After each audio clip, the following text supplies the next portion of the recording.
It's relevant. And it's all stemming from vocabulary. It's all stemming from communication, you know?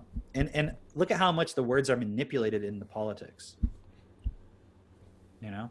When people think that they're standing up for something, but they're really standing up for the opposite of it without realizing it because they can't understand all the words. Remember, like Bernard said, the devil's in the details, you know? Yeah. What is it? It is What's in the meant by details. that?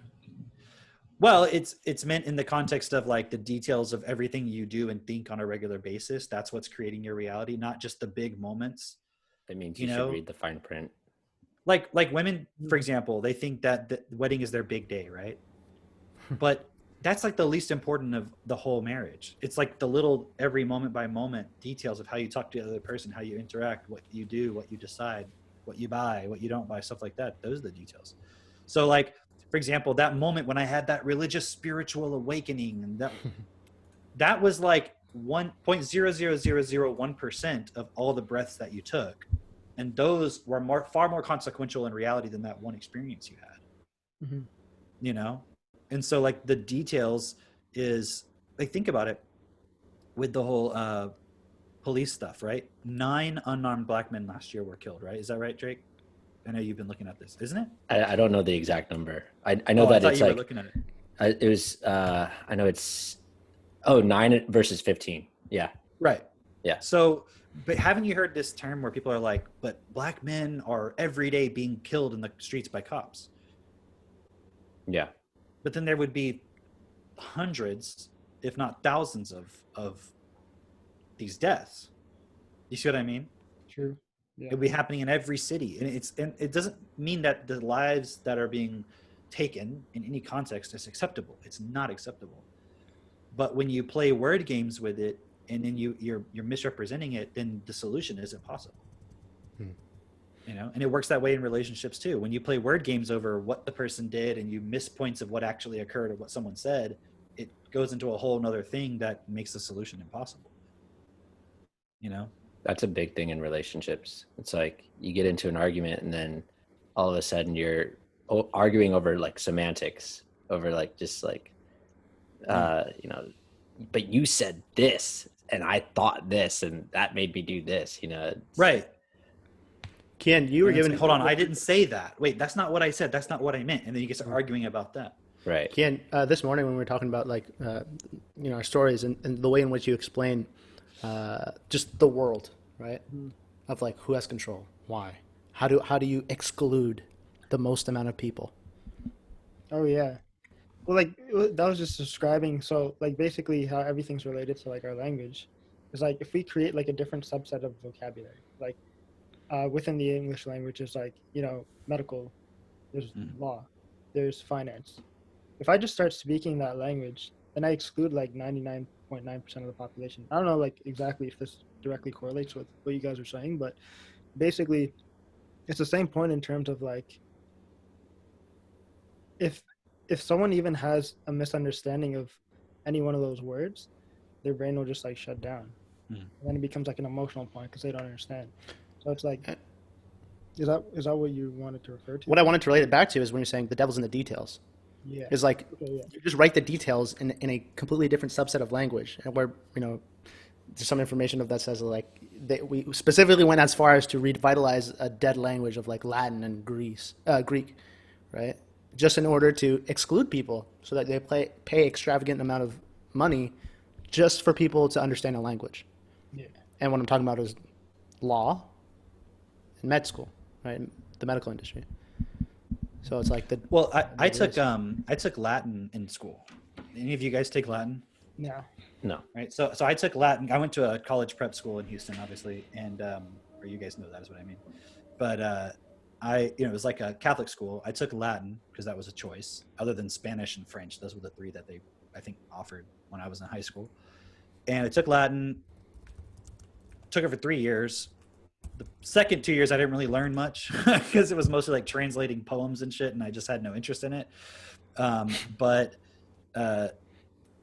it definitely gave me a better understanding and grasp of the structure of English. So, because like to study Latin, you have to understand.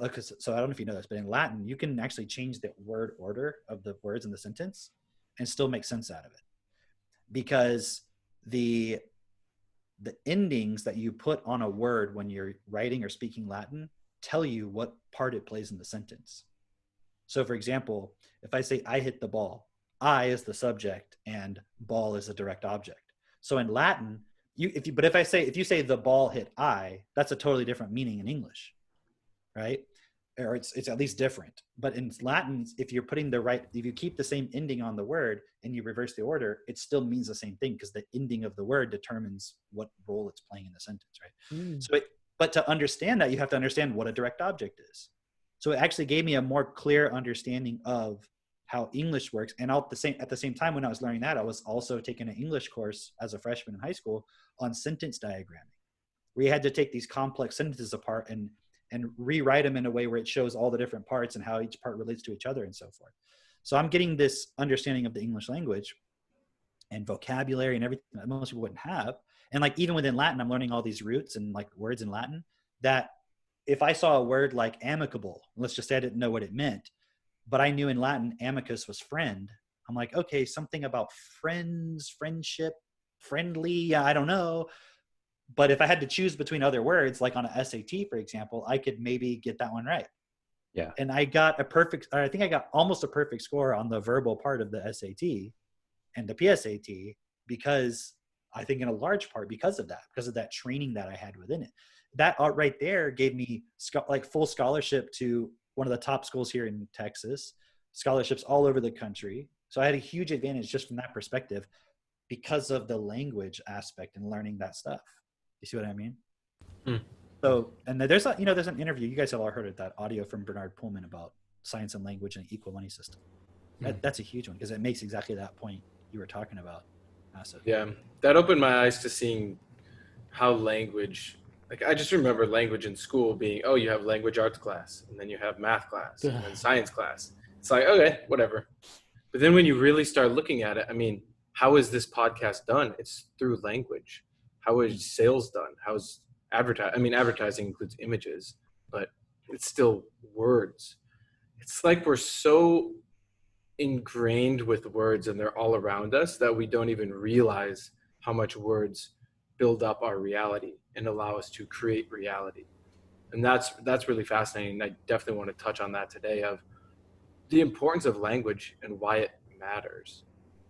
Because I didn't even see the importance of language until I met you guys, which sounds so stupid. Language or vocabulary specifically? Well, what's the difference?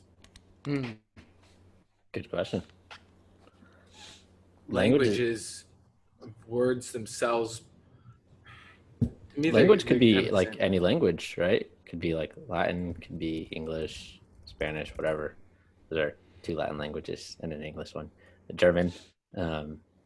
But vocabulary is like within that language, all the building blocks of the language, right? Yeah, the vocabulary would be like the word content and the meanings and so forth, right, of the language. Right? Okay. So a lot of times people say like vocabulary is really important. Like, I mean, people have heard that. And I've heard people say like, oh, it's not that important. You have people arguing both sides. But they don't really understand what vocabulary fully is. You know, and when I look at vocabulary, I look at it also from the perspective of think about like an artist or a chef. You know, if you were to watch a chef preparing some kind of like meal versus if you were to go and prepare that meal, think of all the things that they know and understand as possible, not just ingredients, but ways of combining them, methods, techniques, things that go into the process that you're not even aware of. That's their vocabulary. That's Those funny. are all, yeah, go ahead. I use that analogy with someone like earlier this week because you guys know I like to bake. But yeah.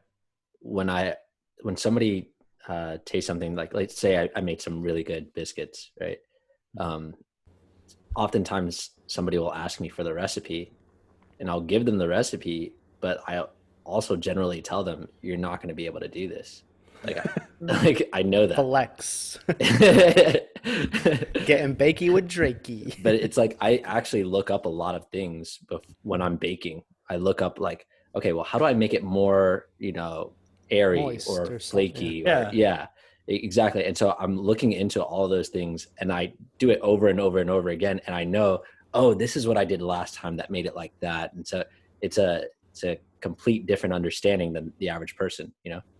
Well, it's like, is there a difference between folding the batter versus mixing the batter For versus sure. stirring it? And like, and there's something that goes along with that. There's a way you perform that thing differently, and there's an understanding to it. And I used to, you know, back when I tutored a lot, I had this one student I worked with. He was really cool. He, we're helping him with like some kind of math courses, but he was also like a sous chef at a really nice restaurant. And he was always telling me about like the chemistry behind stuff, right? So he would like tell me like the chemistry behind caramelization, and like that's when I got into like sous vide, you know, and like cooking meat within a sous vide. And then that's when I started getting into like using a Chemex like to make pour over coffee, because he would explain to me all the chemistry of it and everything. And so like there's a deeper vocabulary even there, because if you understand the chemistry of what's going on when the meat is cooking and how the tissues are breaking down, you're going to get a different like flavor or something like that. But I mean, that applies in so many different ways. Like if you were to like, let's switch gears to talk about like real estate, for example. When you're looking at a real estate deal, like how much of the information do you see and how it connects to maybe the long-term profitability or the likelihood of this becoming profitable? You know, like, so you're going to buy an apartment complex, like understanding the area that it's in, maybe the particular economic cycle that we're in, or, you know, people think about investing in real estate. I think a lot of people may think, oh, you could buy an apartment complex, or you could buy a house, a single family house. The difference is just maybe the price tag, but they're fundamentally different.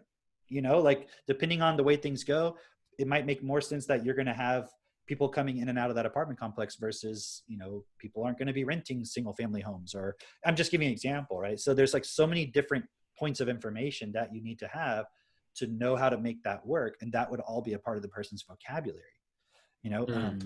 Same thing with anything. Whereas language in that context would just be the basic terms themselves, where vocabulary is the deeper meaning and how they interrelate. Language Is that right? is the symbols, and tell me what you guys think, but it's the symbols and sounds that we use to communicate, and vocabulary is your understanding of the symbols and sounds. Well, here, I'll read the definition. I just type it into Google, right? It says for the definition of language, it says the method of human communication, either spoken or written, consisting of the use of words in a structured and conventional way. All right. So it's more talking about the method itself, a language, a system of communication used by a particular country or community, the style of a piece of writing or speech. It's like the language of, you know, putting something in simple language, right? So if the way you were using the term, Mitch, when you were saying language, I think you were kind of using it interchangeably with vocabulary. But there's a difference, because if you were to say to somebody, you know, it's really important, like language is really important, that could be interpreted in so many different ways, right? Versus if you say vocabulary is important, people, I think, generally will immediately go to, okay, that's like, you're talking about the words themselves at some level. You know what I mean? Like if I said I have a high vocabulary, that seems more specific to a person, versus if I just said I have a high language ability, like what would that imply? So I usually use the term vocabulary rather than language, because language, the way I'm looking at it, implies a more detailed understanding of something. Language or vocabulary? Yeah, no, vocabulary. I mean, Yeah. vocabulary, right? So the higher my vocabulary, if I say I have a high vocabulary, it means that not only do I know a lot of words, but I also understand how they relate to each other, and I can do something with that. So having a high vocabulary isn't just I've memorized a lot of words and their meanings, which you can easily fake on a vocabulary test, right? But for example, if you took somebody and you gave them, you know, a 1957 Chevy whatever car, and then said, I don't even know if they had Chevy back then. I'm assuming they did. Okay. See, that's not my particular vocabulary set, right? But my point is, if you gave me that car and you said, okay, take it apart, put it back together, I'm not just going to automatically start going to town. I'm going to like, okay, let me start reading some manuals. And even if I read the manual, do you see how like I wouldn't even necessarily know the right tools to use? Okay, so now I got to learn about the tools. That's all vocabulary, right?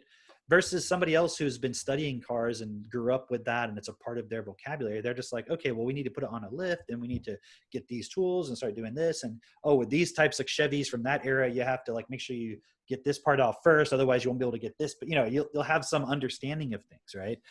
And so you have vocabulary that allows you to work with things in an effective way without making mistakes, for example. And vocabulary then goes into every area of our life. Like you have, what is your vocabulary around parenting? What is your vocabulary around being in a relationship with another person? So it's not just, you know what I'm saying? It's not just the words you learned in the dictionary about that. It's how do I actually relate to this particular situation and this context? And what is my effectiveness within it? And how am I going to treat other things within that context? You see what I'm saying? And I think that was probably the biggest thing for me is like, I think for most people, when you hear vocabulary, it's like, okay, the amount of words that I know. If you have a low vocabulary, that you're saying, oh, I don't know many words. Like what? If you have a high vocabulary, you know a lot of words. And going back to what Mitchell said is like, I didn't really value the meaning of words until like really participating in the group and like understand, like going deeper into what governs the fabric of society and the way in which we relate to one another. Dude, same. It took me like, I think probably 2 to 4 years before I was like, oh, now I see why it's like important. And it was understanding it as a system of symbols that's used as a means of conveying expression. And then I looked at the word symbol, and the word symbol is something that is visual or you experience through the senses that represents something abstract, or something visible that represents something invisible. Like for those of you who are like on video right now, like who are watching the video, if I do this, what does that mean? It means hi. Hi, right? Hi or bye, right? Yeah, or bye, yeah. How do you know that? You taught it. And a part of symbol is it's done through association or convention. It's like, but why does this represent this idea of, oh, you're greeting me or you're saying goodbye to me? That's what vocabulary is. And when we talk about reading in between the lines, when we talk about being able to see the unseen, that's literally the definition of vocabulary. It's the set of symbols that you use to convey expression. That's your ability to express what nobody can see, and then being able to communicate it so that they can understand. And then, which is equal to, the other side of that is if somebody's communicating to you, can you see what they are trying to communicate to you that's abstract? So like communication, it being a two-way street, is like your ability to express is equal to your ability to process. You're bringing up a really good point also, which is this is not something that is natural. And when I say natural, I mean from the perspective of you're born with a vocabulary. You could probably go back in history and be like, why is waving your hand a sign of hi and goodbye? And maybe it has something to do with, back in the day, they used to fight with swords, and this was showing you didn't have a sword in your hand, or, or something like that. Or you're exposing your life vein or something. Right, or exactly. Like there's some theory behind it, which is always some theory. It's not necessarily actually why necessarily. But also, we don't use swords anymore. So it's not obviously meaning that. That's why we could even try to surmise, guess, right? But my point is, it's not a just natural thing. Like you're going to learn that point. You see other people doing it, right? Or people are in your environment, they're teaching it to you either on purpose or just, you're there and you pick up on it. Because we do have the ability to absorb and recognize patterns, especially when we're early stages of our life. But this is a big mistake that I see parents making right now, where there's this huge, I don't know if I would say it's huge. I don't know how you can measure it, but there's a movement, let's say, of unschooling, right? Like don't put your kids in school, which I agree from the point of like, there's a lot of things you learn in school, which are not best for you. And it's also it's just not the best environment, generally speaking, to learn to become an effective human being. It has a certain context as to why it exists. But then parents will react to that, and they'll be like, because I experienced, and people experience schooling as really forced and uncomfortable and not taking care of my needs, I'm going to react to that and just not try to teach my child anything. I'm not even going to teach them how to read. I'm not going to do any of that. They'll learn naturally. And it's like, if that were the case, how come everybody isn't a computer programmer? You know what I mean? Like, why is it such a specialized thing? Because learning, I'm sure everyone would agree, like learning Java or JavaScript or whatever particular language, Python, I'm sure you would agree those things are not natural.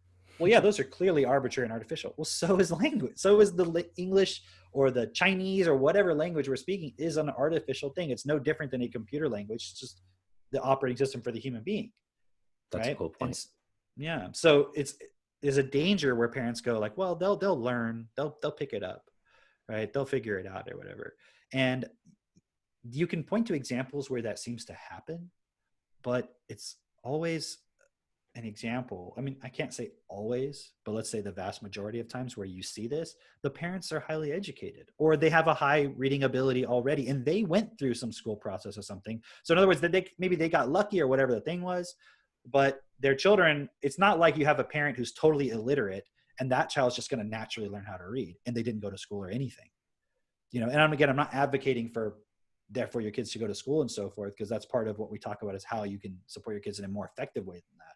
But at a basic level, there's like this side where we tend to overreact. Like there's something we don't like, so we just throw the whole thing out.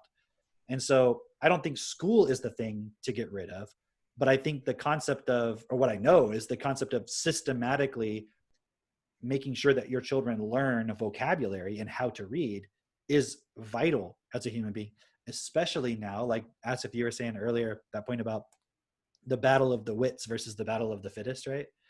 I think I was joking with Katie about this the other day, and I was like, yeah, it's because it was like the battle of the wittiest or whatever, right? Because she always tells me like I'm witty, you know, and I'm like, yeah, I'd be able to survive and like, you know, whatever.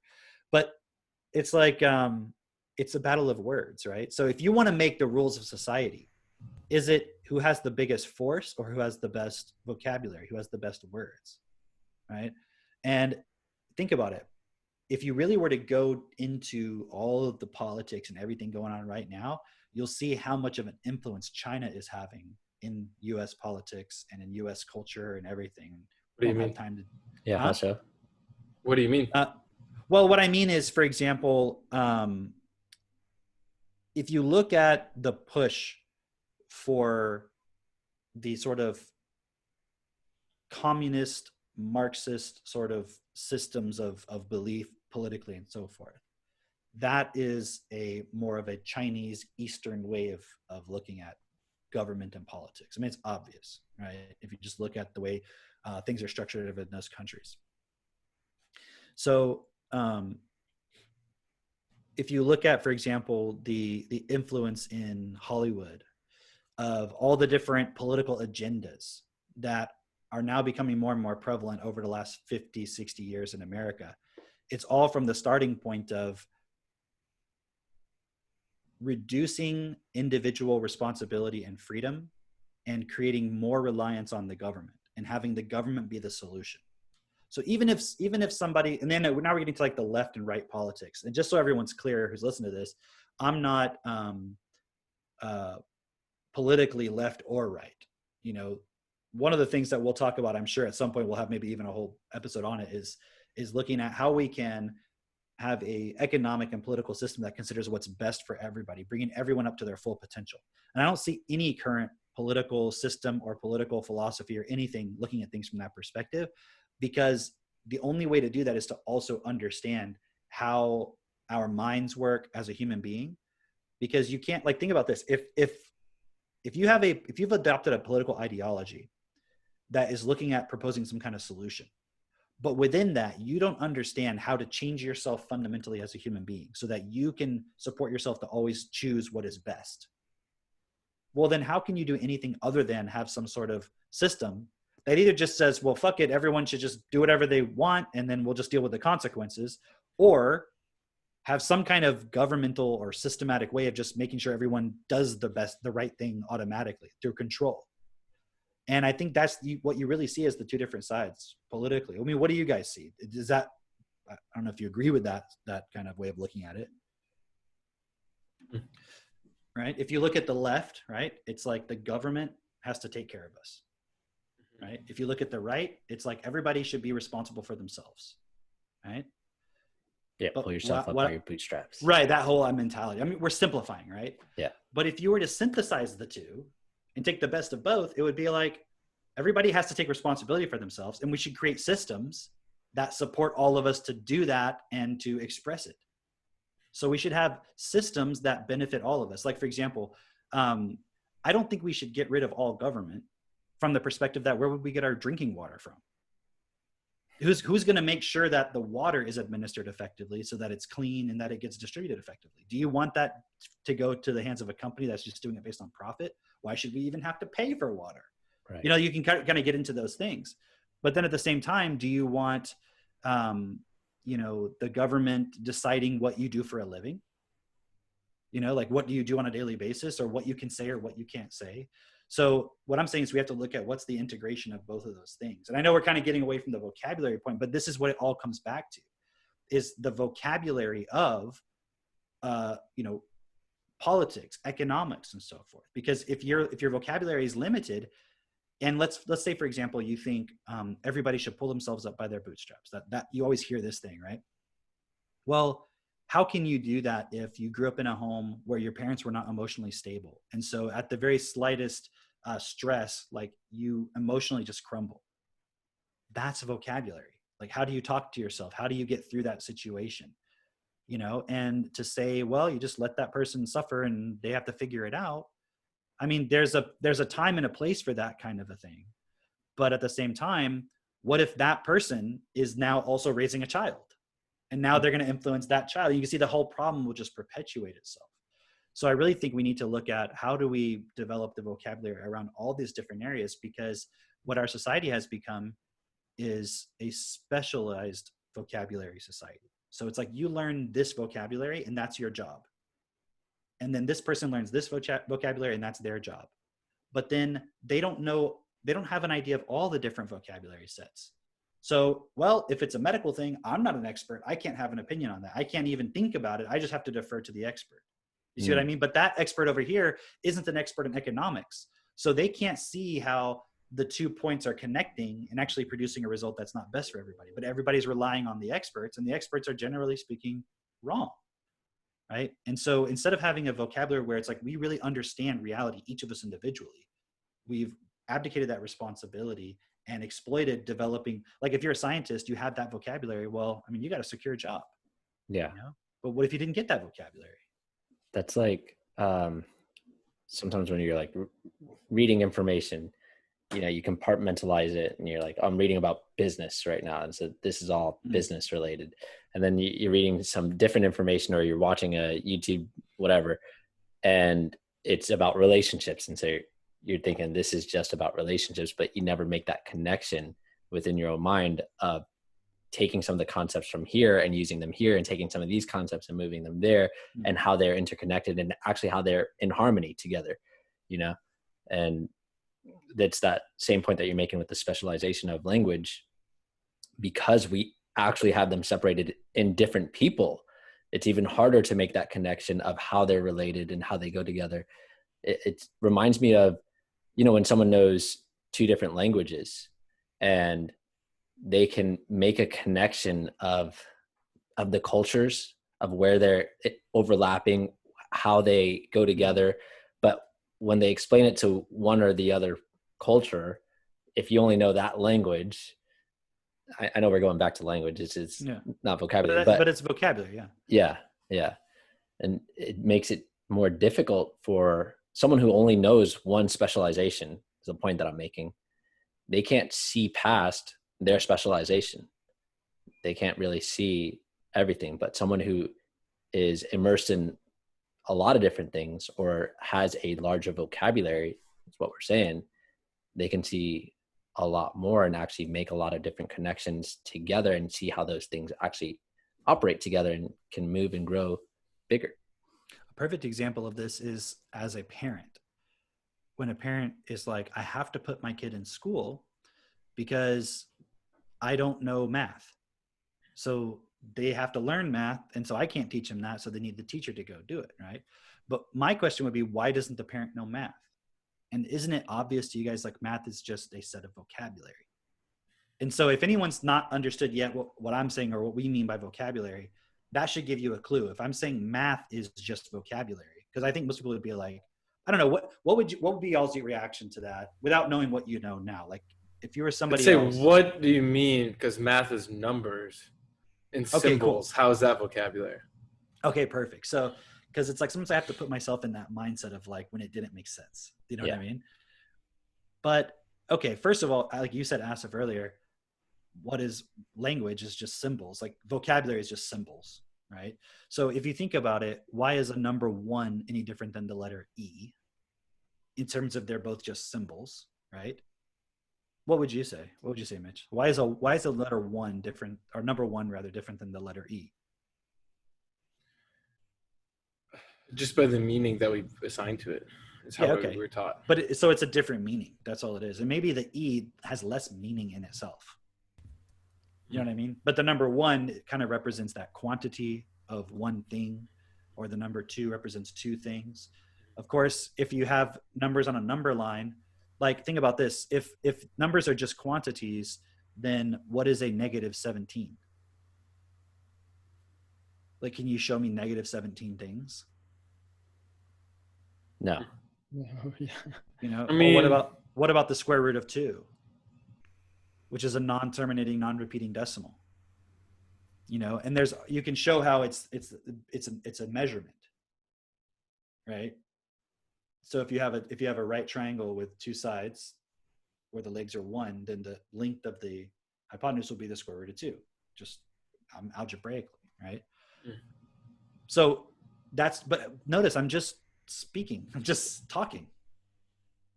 I'm using numbers, but then I'm also talking, right? And what I noticed, because, you know, primarily when I was a tutor as my full-time thing, I mostly tutored mathematics and science, but primarily mathematics.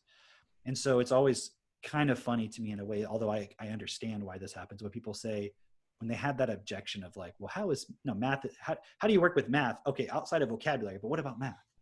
And it's like, I mean, I studied math in college. I tutored math for over a decade. Like, it's just vocabulary. And what's interesting is rarely is it that the student or the child has a problem with the numbers when it comes to math.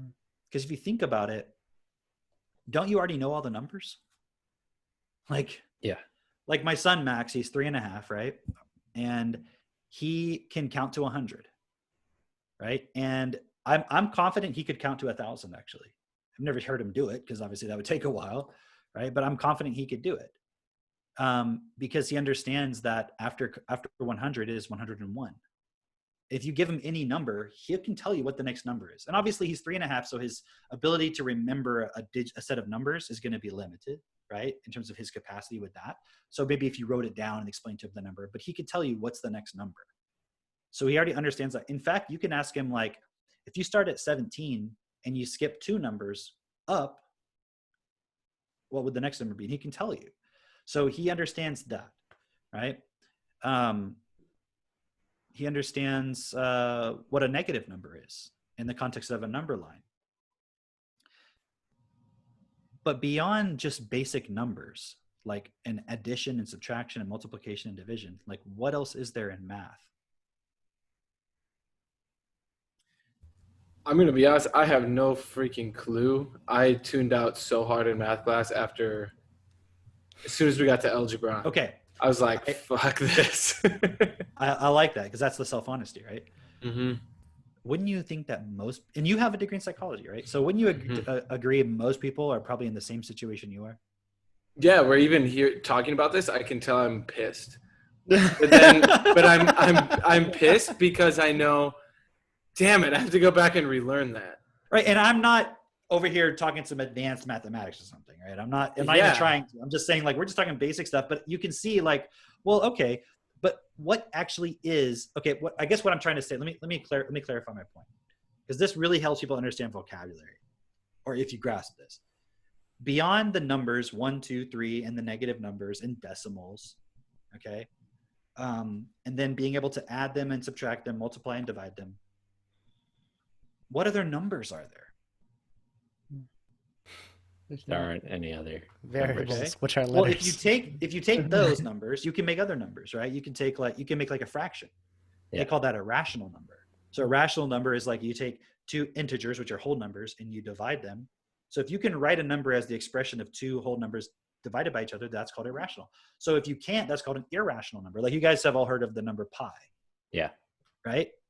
Why is it that they write it with a little Greek pi symbol? Because that's the Greek letter P. It's because there's no other way to write that number down. You can't write it as the ratio of two whole numbers. Yeah. So they had to that kinda create like makes its own sense. symbol for it, right?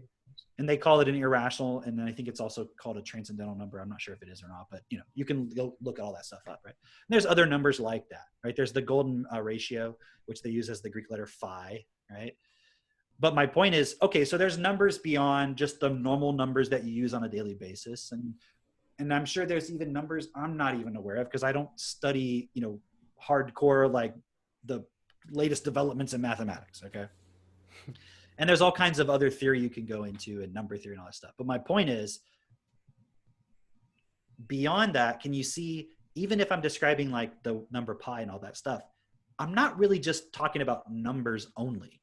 I'm going into like concepts. I'm going into like abstraction beyond just your basic 1, 2, 3. 3 is 3 things, that kind of thing. You're going into like more conceptual parts about numbers. So beyond just like your basic 1, 2, 3 type stuff in mathematics, to go beyond there, you're really just going into further concepts where you're building upon everything else you learned before and expanding that and then putting new things together and going further. And there's so much within mathematics. There's so many different branches and fields and so forth, right? But my point is, rarely have I seen that the problem with a child is that they didn't know the 1, 2, 3. Yeah. There are definitely children who don't know that a 2 symbol is the number 2. Like that's obviously going to be a problem. But I'm saying generally when a student needs a math tutor, that wasn't the issue that they were having.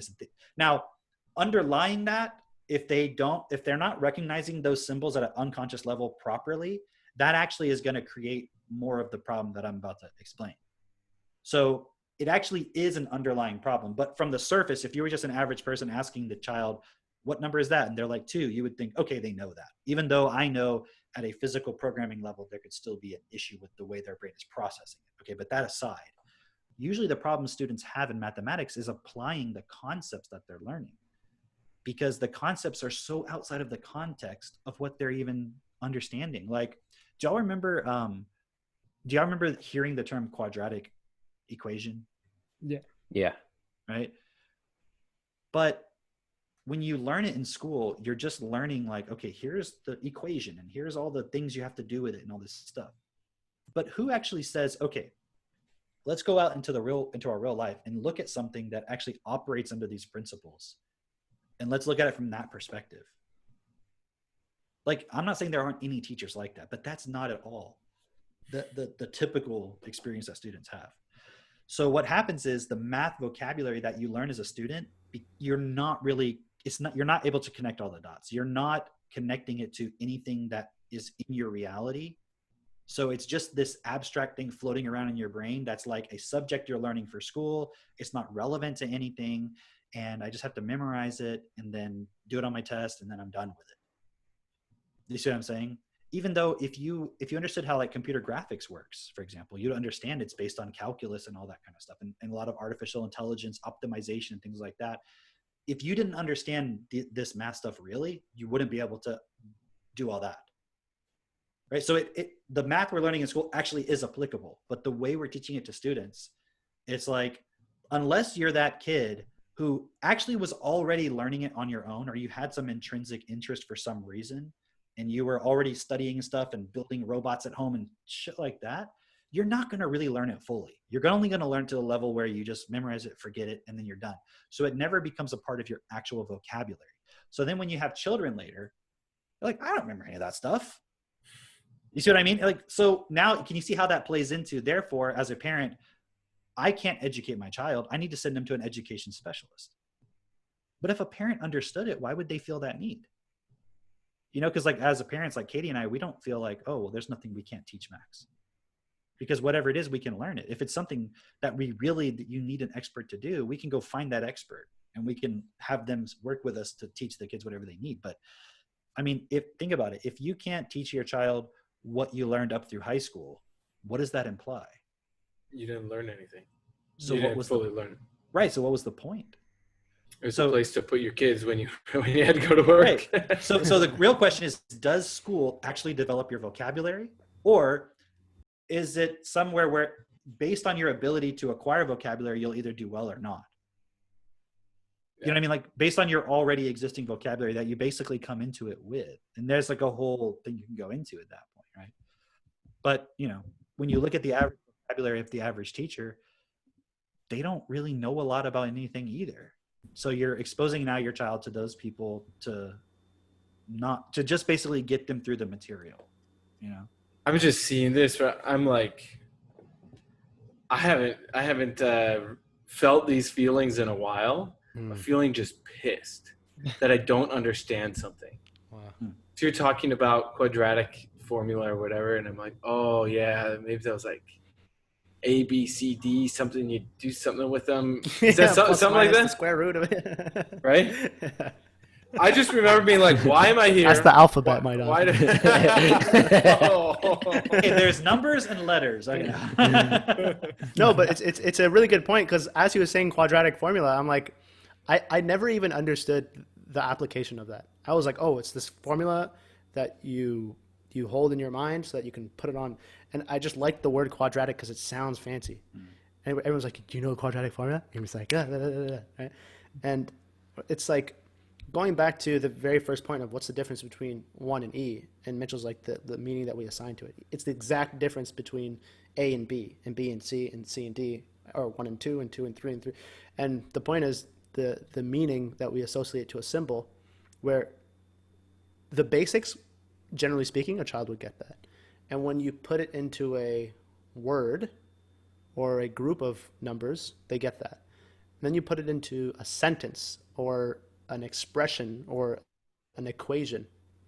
These are all mathematical terms, but they're exact words that we use and describe expression, right? And one of the ways that you described mathematics in the past, Cameron, was a way of thinking, Right. which is really cool. But just to focus in on that point is, it's our ability to understand when we see y equals mx plus b, that set of symbols.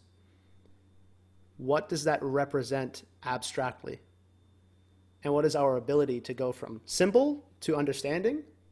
And then on the test or when communicating with somebody, going from understanding and then outputting a symbol set that you can write on a paper or speak to somebody, which is exactly what vocabulary is.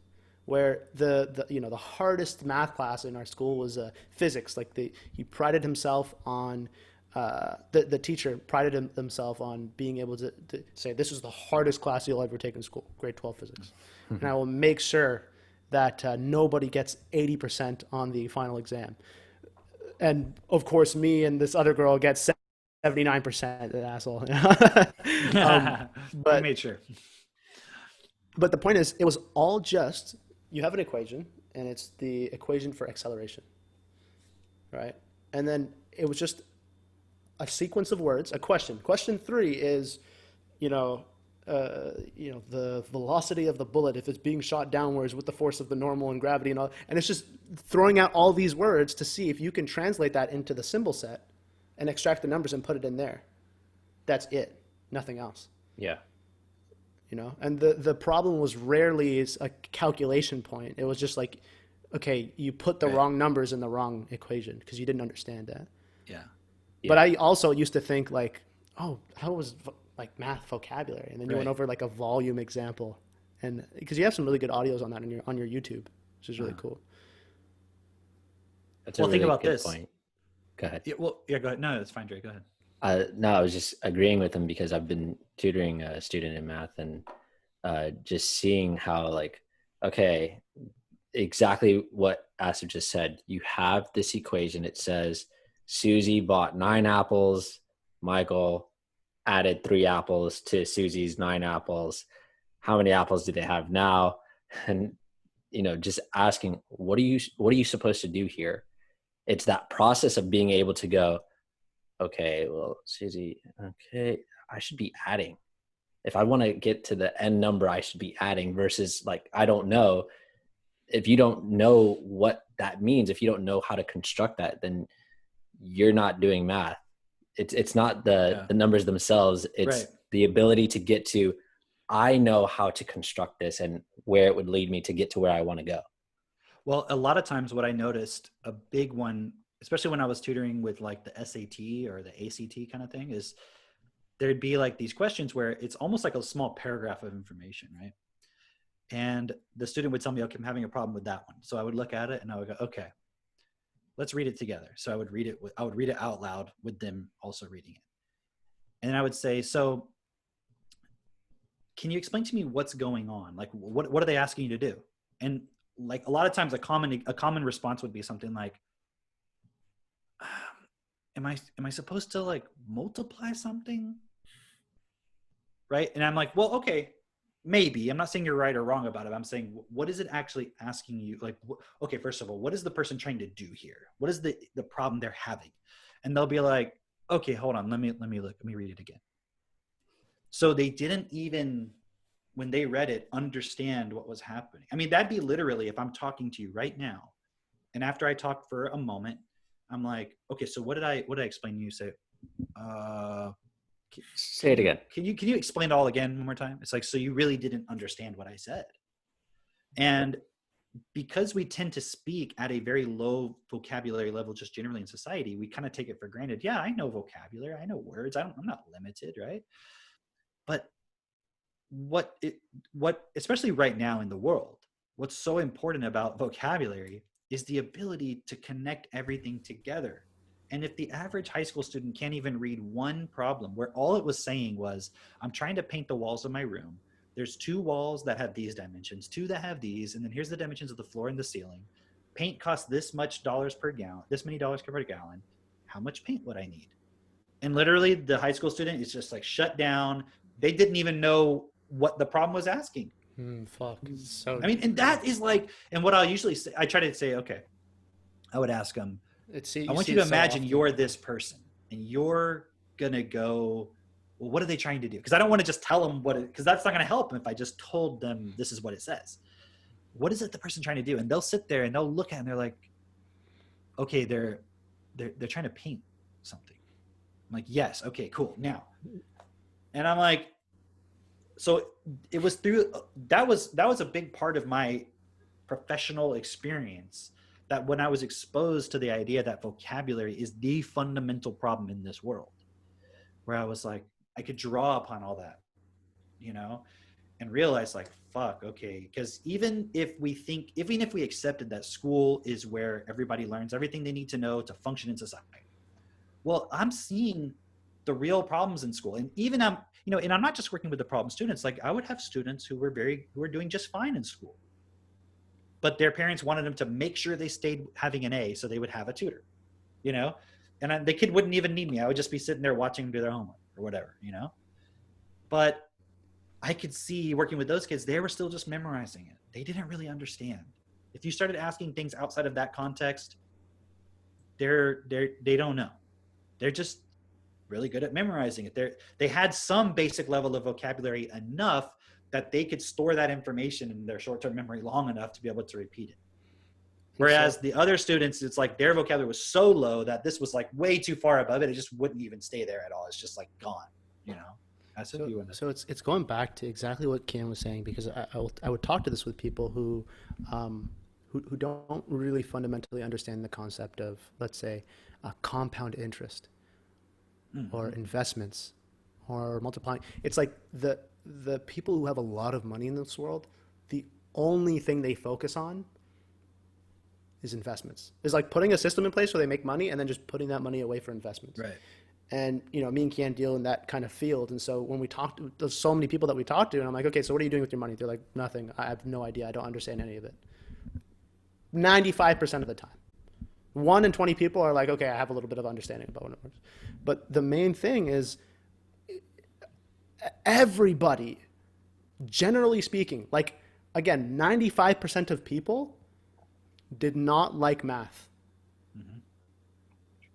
Which goes hand in hand, what I can see through my personal experience of talking to people exactly about these specific points of financial stability or financial independence, where they've found a way to set out but it requires a specific vocabulary set of like, if interest is compounding every month or every year, and I'm making this much percent a year or this much percent a month, and I'm withdrawing it every month, how much do I have to have in order to have all my shit taken care of, right? To be completely financially free. I don't have to worry anymore. How much money? They can't even get to that point because as soon as you mention what's 126% of $10,000, they're like, okay. And this was me. I don't even know what a percentage is. Exactly. For me, when I started off, when we started doing this, it was like, okay, I guess I have to learn this stuff now. And I'm like, okay, Kian, walk me through it. Yeah, But Kian was the master at that. Actually, like I realized how many people didn't know what 100% return was. And like the fact that if you double your money every year, what you have to do on a calculator to double your money. And I would just explain it to them. I'm like, all you have to do is do times 2. And they're like, oh. But it was only when it came from a specific perspective of like percentage. It's like it didn't exactly. compute. Right. The percentage, and like if you do that compounding year after year. And then I had like some guy ask me this week, he's like, so what do you mean by compounding? He's like, do you mean that amount gets added and then you multiply that amount? I'm like, yeah, exactly. And I wanted to mention something today. So like I went for a run, and then also like I told Asif this earlier today. So I was laying down on the grass after the run, and I was like looking up to the sky. And I don't know if you guys have ever tried this, but whenever you look up to the sky, it's easier to see when you look at the sky sometimes, but sometimes you'll see it when you look at like other things as well. Is you'll see like a bunch of little like dots moving around and floating around. Yeah. Like with your eye. And I remember like being younger and thinking like, oh, like maybe I could see like photons and things like that, or like whatever it may be, like particles in the air. But then just because like I've been obviously like working on this basic vocabulary concept, like all of us have. And then I decided to look it up there. So I was like, okay, let me look it up. You know what? I think it's actually just the blood cells in my eyes. And then I looked it up, and it just said basically, actually, I just looked it up like recently. It says that it's the white blood cells that go across the fine blood vessels, which are the capillaries in front of the retina at the back of the eye. Which makes sense. So it's like, if you knew what a cell was, that's good. But I could have been like, oh, it's probably like the skin cells. But the difference of a blood cell looks different than a skin cell. And even by looking at the sky with your eyes, you can tell that actually he's trying to do it right now. He's rubbing his eyes. But you can actually tell the difference of like a blood cell and a skin cell if you like look closely enough. Maybe not always with like your eye. I haven't looked at a skin cell recently under a microscope or anything, but there's like a differentiation, and like how they move. For example, the way the cells were moving, that's how I knew it was most likely definitely like a blood cell. And it made sense that it was a white blood cell just because the reflection of the background, I could kind of see through the cells, and they had like a white glow around them. They could have been a darker color. So like that's an example of like basic vocabulary. In terms of like language, if I knew the word cell, it doesn't mean that I would be able to differentiate cell from like blood cell, skin cell, this, that, whatever it is. And also like something came to mind, like when you're talking about the real estate point as well. It's like it ties in directly with being able to make money in the world. Like Asa was saying, it's because like imagine you wanted to like sell as a real estate agent. All the best real estate agents that I've actually like spoken to, when I walk into the house, like if they're showing you a house, they're like, yeah, there's like the crown molding and this thing, forte, whatever, like all these different like vocabulary terms that I had no idea of, compared to like the amateur guy. He's just trying to like really get down the feel for like his flow, compared to like they have their whole script. They can identify everything in the apartment or the house. They understand like what how old the building and like the earth around it, and like what could happen in terms of like the length of time until like the foundation cracks, and how much it is to repair it, and everything that goes into play.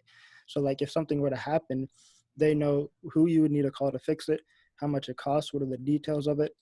If this specific part was broken, that it's going to be like this much extra and it's going to take this amount of time. So then you could put up the house back for resale, like every little detail, versus having like the basic language versus the specified vocabulary. It actually allows them to make like way more money as sales agents. And then there was when we went to open the bank account. Oh yeah. Yeah. That lady, we went to sit down with like, this was like pretty funny. Like I remember Asif and I, we went to open like a new bank account for our business. And then he was asking her like detailed questions about the operations and functions of the account. And then at one point, the banking lady, she's like, okay, wait a minute. Like, I don't know that. Like, you guys should speak to an accountant. She said that 2 or 3 times. And like an attorney as well, in terms of how you're going to be moving money in that account, in and out of the account. And then she was like, she said to us, she's like, are you like an accountant or something like that? Or like a lawyer? Was it an accountant or a lawyer? She's like, you got your degree in accounting, right? And I was like, Accounting. no. Yeah. And I just like continued on. And it was when we were driving home that you brought it to my attention. Yeah. So like, I was like, asked if, why did she say that? And he goes, say what? And I'm like, why did she ask if you had your degree in accounting? And then he was like, oh, like that's when it clicked. Like all he had was what he was saying, how specific he could be. Yeah. The point to that she couldn't even answer the questions based on the banking questions, not even like the tax stuff. You know what I mean? And then it was like Drake, for example. I'm sure people say like, oh, like you're smart. Yeah. Like you probably gotten that through it, right? It's like, no, what you were just saying just reminded me. I was at the chiropractor and they're like, oh, are you a med student? I'm like, what? Why? And they're like, because you know all the body parts. I'm like, no, I'm just curious about what's going on with About what my you're body doing parts, here. yeah. They're like, I don't even know that. I'm like, that's a problem. You're like, oh wait. Yeah. And so it's like when even apart from that, when you're just talking about stuff, right? And people are like, whoa, you're a pretty smart guy. It's like, what do they do? Pull up like your high school test papers and they're like, How do they know? go, they saw you got like Yeah. an A+, you know? It's because I look It isn't smart. like they're just they're just listening to what you're saying. It's just how what you you're saying. speak. Yeah, it's your words. Yeah. Mm.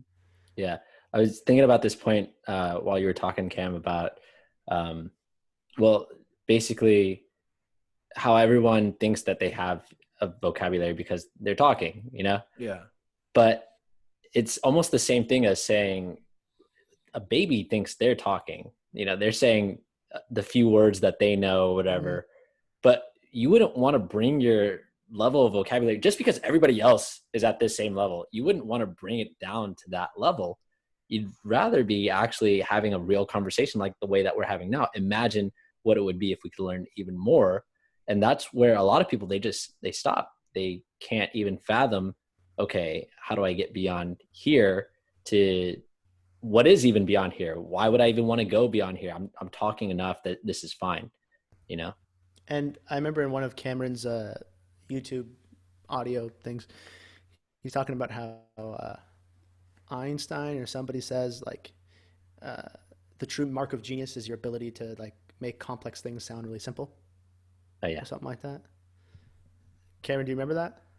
I know he's typing something. He's I was on Google. I was trying to look up what's the average like reading level of like media, you know, like maybe TV or magazines or something, because I've heard different things. I just wanted to see what it says now. But yeah, you were talking about that point about your ability to take something complex. The and make mark it of simple. genius. Yeah, that's like Right. what a genius is. Yeah.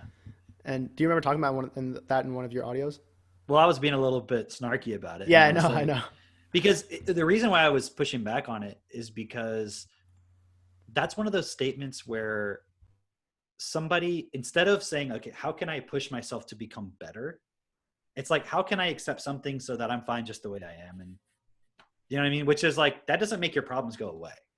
Right. But also it's like the mind isn't simple. Like if you just try to sum it up in one word or like in 5 simple, like there's like a lot more to it. If Bill Gates can take some extremely complex computer system and make it sound really simple to somebody who doesn't understand it, he can sell it, right? Right. So absolutely, like if a genius can do that, they will be even more successful. But that's different than being like, the computer go like this. And like, that's literally what you understand. Like you don't understand the complexity. But the main thing is that's used to the practicality of being able to explain something. Am I explaining it to you so that you understand it and can replicate it? Right. right? Versus just being like, okay, you get it enough so that you can use it. And Is not be Elon afraid Musk of trying to dumb it down to his engineers? it. Right. I highly doubt that. No. Maybe to his accountants because So, they don't. so that means understand he's not a that, you know. genius, right? That means he's not a Right, genius. exactly. He's not a genius because you can't simplify it to an engineer. It's like, well, but you actually have to know the sheer force of this thing, and like you don't want to simplify that. You just want them to be on the same page as you. Yeah. But that just shows you how the quote geniuses would have to simplify everything for everybody else. You know, So but that's not a way to make things better. And that's what resonance is to an extent. Like when you understand all the points, it makes it so easy to convince someone who doesn't know. What do you mean? In terms of like Resonance. Ooh. when you have like all the points within you. So let's say you understand every part of it. If you can see where a person's at, it's kind of like teaching a baby. You can just, like Cameron said, dumb it down to the point where they can understand it. But the real key, if like we're looking to build quote unquote like self-leadership, would be explain it to them, eventually get them to the point where they see it just as you see it. You know what I mean? So then they could duplicate it and create it within another person, because if they just understand the basics of it and they don't understand why and how, then they're not going to be able to replicate it for another person. And then eventually they'll probably even crumble because they won't understand like the fundamentals of what they're actually doing. You know what I mean? Hey, do you remember we talked about this a while? It was like we were on a meeting at some point, and I was talking about, what's the word? Functional literacy and all that stuff, right? And I was trying to find these statistics. Well, I just happened to find something. I'm looking for that other stuff I was talking about. And you guys, it's going to blow your mind, especially if someone hasn't heard this before. Because, we've talked about this point about 30 million adults are functionally illiterate. But I found some things that put it together. Okay. So what instead of them in this particular website, I found, instead of calling it functionally illiterate, they call it below basic reading level. So there's 30 million. That's 14% of adults in the US. 14%. I mean, that's not like a small thing. 30 million people, adults in the US, below basic reading level. So it says those with below basic reading skills cannot. Okay, so I'll just read a couple of them for you. Understand the instructions on a medicine container. Oh, shit. So how is that not a vocabulary problem? Mitchell's facial reactions. Okay. Yeah, man. They Yes, it is a cannot- vocabulary problem. They cannot read stories to their children. Whoa. Oh. That's why we got picture books, Cameron. Wow. Whoa. They cannot read a newspaper article or a map. Holy shit. I thought, oh, wow. Okay. They cannot read 14%. correspondence. Yeah, they cannot read correspondence from their bank or any government agency. Wow. They cannot fill out an application for work. They cannot read the safety instructions for operating machinery. They cannot compete effectively for today's job. Well, no shit. 43% of adults with low literacy skills live in poverty. 17% receive food stamps, and 70% have no job or part-time job.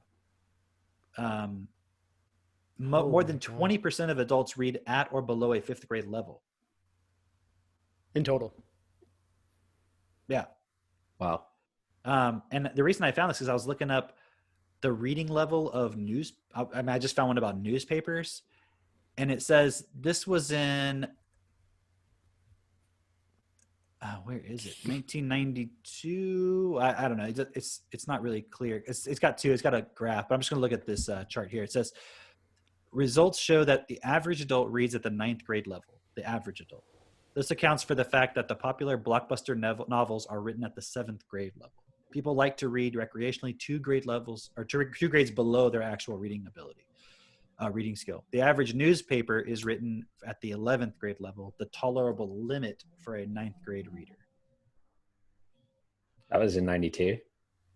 Well, it's got 92 and 2003, but they're not making it clear whether that's I which feel one like that that's applies different to. now. Yeah. Do you think it went up or went down? It's 2003. Definitely gone down. Yeah. I doubt it I will. mean, like we know they did that national reading survey where they're saying that kids are reading at the lowest levels since 1992.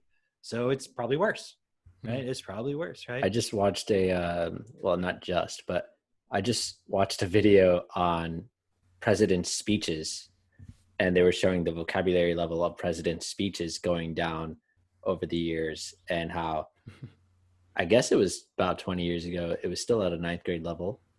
and now we're at about a 5th grade level. Oh, you know, there's people right now listening to this going, Trump supporters. Okay. So I was talking about this point of mathematics being a way of thinking, right? And we're relating it back to emotions and how that has how that relates to emotions and memories and these things. And what I was saying is that mathematics, the way of thinking, is just reason and logic. Yeah. Like if you guys ever took like the intro to philosophy class, it's like just logic equations. Right. Remember? Mitch, you probably did that too, eh? Yeah, like true false tables, that kind of stuff. Yeah, like if S equals P, then and P equals T, then therefore S equals T or whatever. It's called propositional logic, yeah. So basically, I was sharing that with somebody, and she was like, oh, okay, it's starting to come together, like mathematics as a form of thinking. I'm like, yeah, that's why you're trying to figure out why you're reacting in a certain situation. Or I was just saying, like, emotional trauma plus expression equals anger. And she was like, oh, I was like emotional trauma or memories of emotional trauma plus suppression equals depression. It's just a basic way of understanding it. So if you're getting angry in a certain point, it's because you're expressive, and it's the expression of some memory of trauma. And if you're getting depressed, it's because it's suppression plus some emotional trauma where you just feel like you're completely out of effect. Or anger is like you're trying to exert yourself over something, right? And just really quick, so if you look up emotion on Google, define emotion: a natural instinctive state of mind deriving from one's circumstances, mood, or relationships with other. And then it has one of those bullet points, right? It gives like a more specific definition in a certain context. Listen to this. Instinctive or intuitive feeling as distinguished from reason and logic. Reasoning exactly. And knowledge. Reasoning and knowledge. Wow. So all emotions is what? It's when we're not thinking logically. That's it. Yes, it's when we're not, and it's like I make this point with people of like, don't you ever notice like emotions are just like unexpressed words? They're like, what do you mean? Well, it's like, you ever notice like you just like if you're with your partner or something, it's like you're mad at them, whatever, you just like tell them you're like, I'm just glad we could talk about it. You just feel better. Or emotions are just a lack of understanding. Where you're like, oh, this fucking asshole just cut me off. And then it's like, you find out it's like, oh, it's because they're, the man was taking his wife to the hospital because she's giving birth. And you're like, oh, okay. Or even if it was like, dude, that guy's just an asshole. He had a hard day and he's being an asshole. You're kind of like, okay, I get that. And like the emotion kind of goes away. It's like literally Kevin Trudeau and Global Information Network. He's like, practice playing the understanding game. When you get upset, play the understanding game. Oh, maybe blank, blank, blank. You explain it to yourself. Now, the big reason, exactly, the reasoning game, right? It's like the whole reason why we're so emotional. And if somebody questions us, we're like, well, like it's an attack, or something like that. We just got that from our parents because they didn't know how things worked. So when we're like, hey, why? They're like, because I said so. And if they don't force it upon you,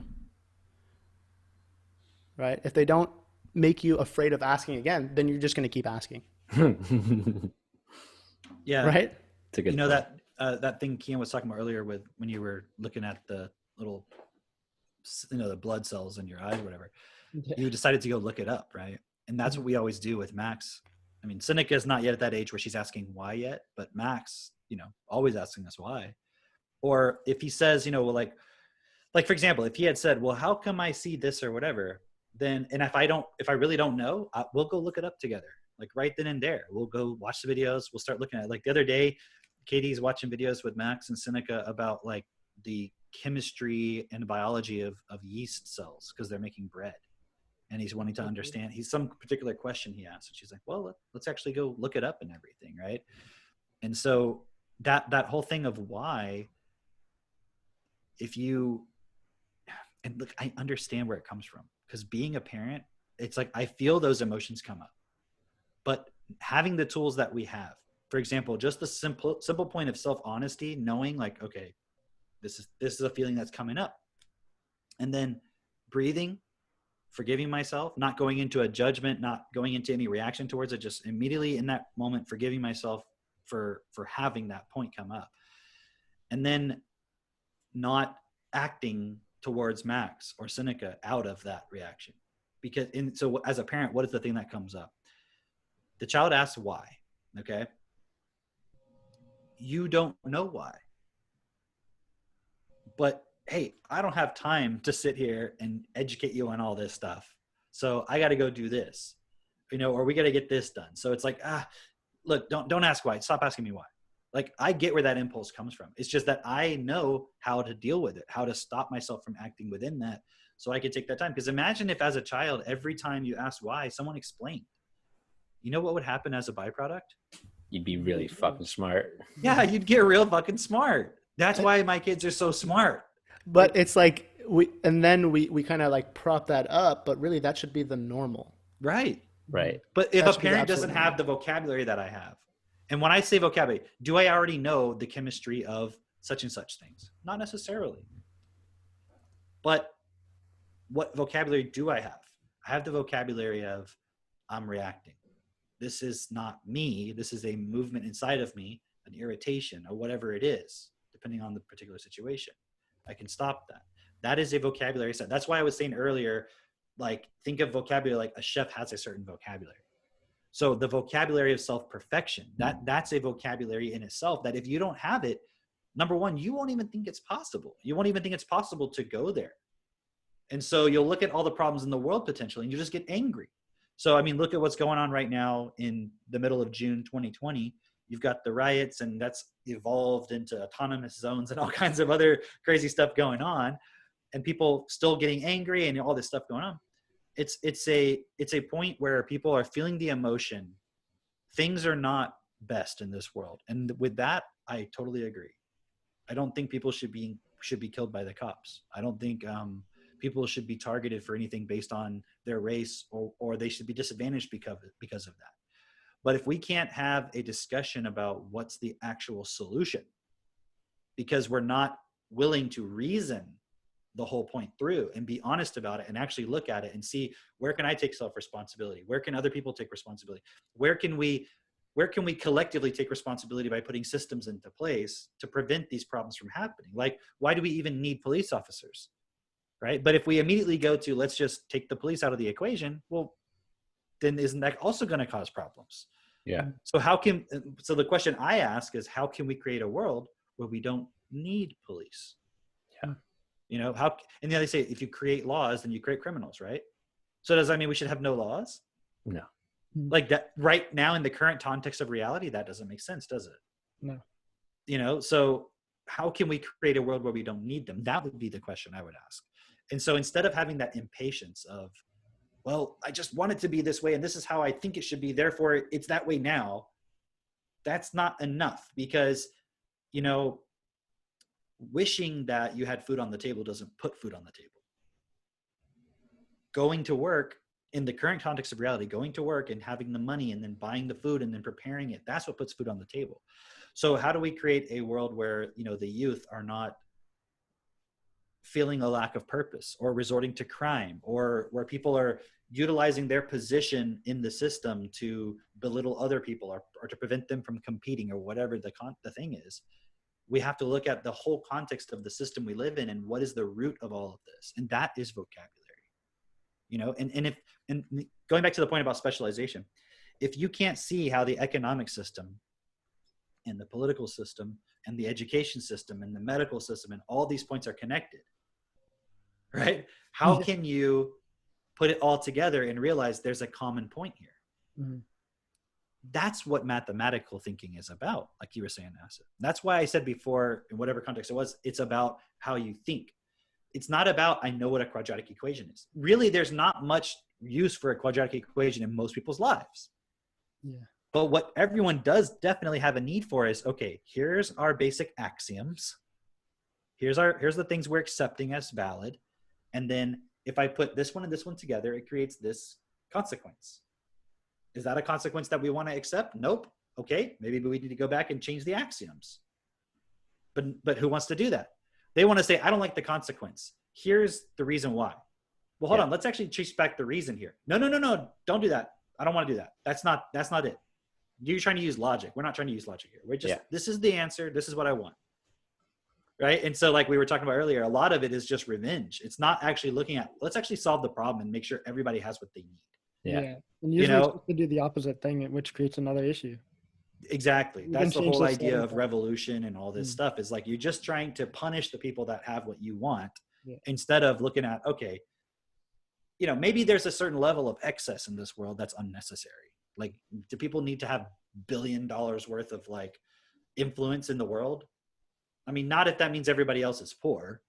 You know what I mean? Right. But why can't everyone be millionaires? Would you guys have a problem if everybody was millionaires, but that means you couldn't be a billionaire? I wouldn't have a problem with that. I wouldn't have a problem with that. I don't You know what I think mean? the I vast don't majority of need people to would. be a billionaire Yeah. for the sake of that. But I know that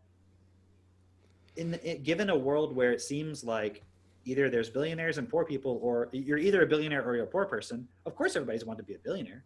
Mhm. But the problem is, in that system, how many people can be billionaires? Not many. It doesn't make sense. Because to live like a billionaire in the current context of the way things exist, you have to have slaves. You have to have people who live like shit. You know? And so that is also a point of vocabulary. Because what's your vocabulary as to why you want what you want? Is it all intertwined with a bunch of images of like, you know, basically promiscuity and having fancy cars and having fancy meals and all this stuff? But who works at the restaurant? You know, it's like you don't consider the actual reasoning process it takes to get what you want. You just look at what you want. And I think there's a large part to do with, you know, the law of attraction and all of that kind of thinking, you know, and the whole self-improvement thing where it's like, if you just imagine what you want, you'll get it. But isn't it important how you get it? Yeah. Like, in other words, if you want a private jet, okay, well, when you're on a private jet, do you want someone who's going to serve you drinks? Yeah, Isn't that a part of a course. private jet? Well, so that person has to basically be a flight attendant. Yeah.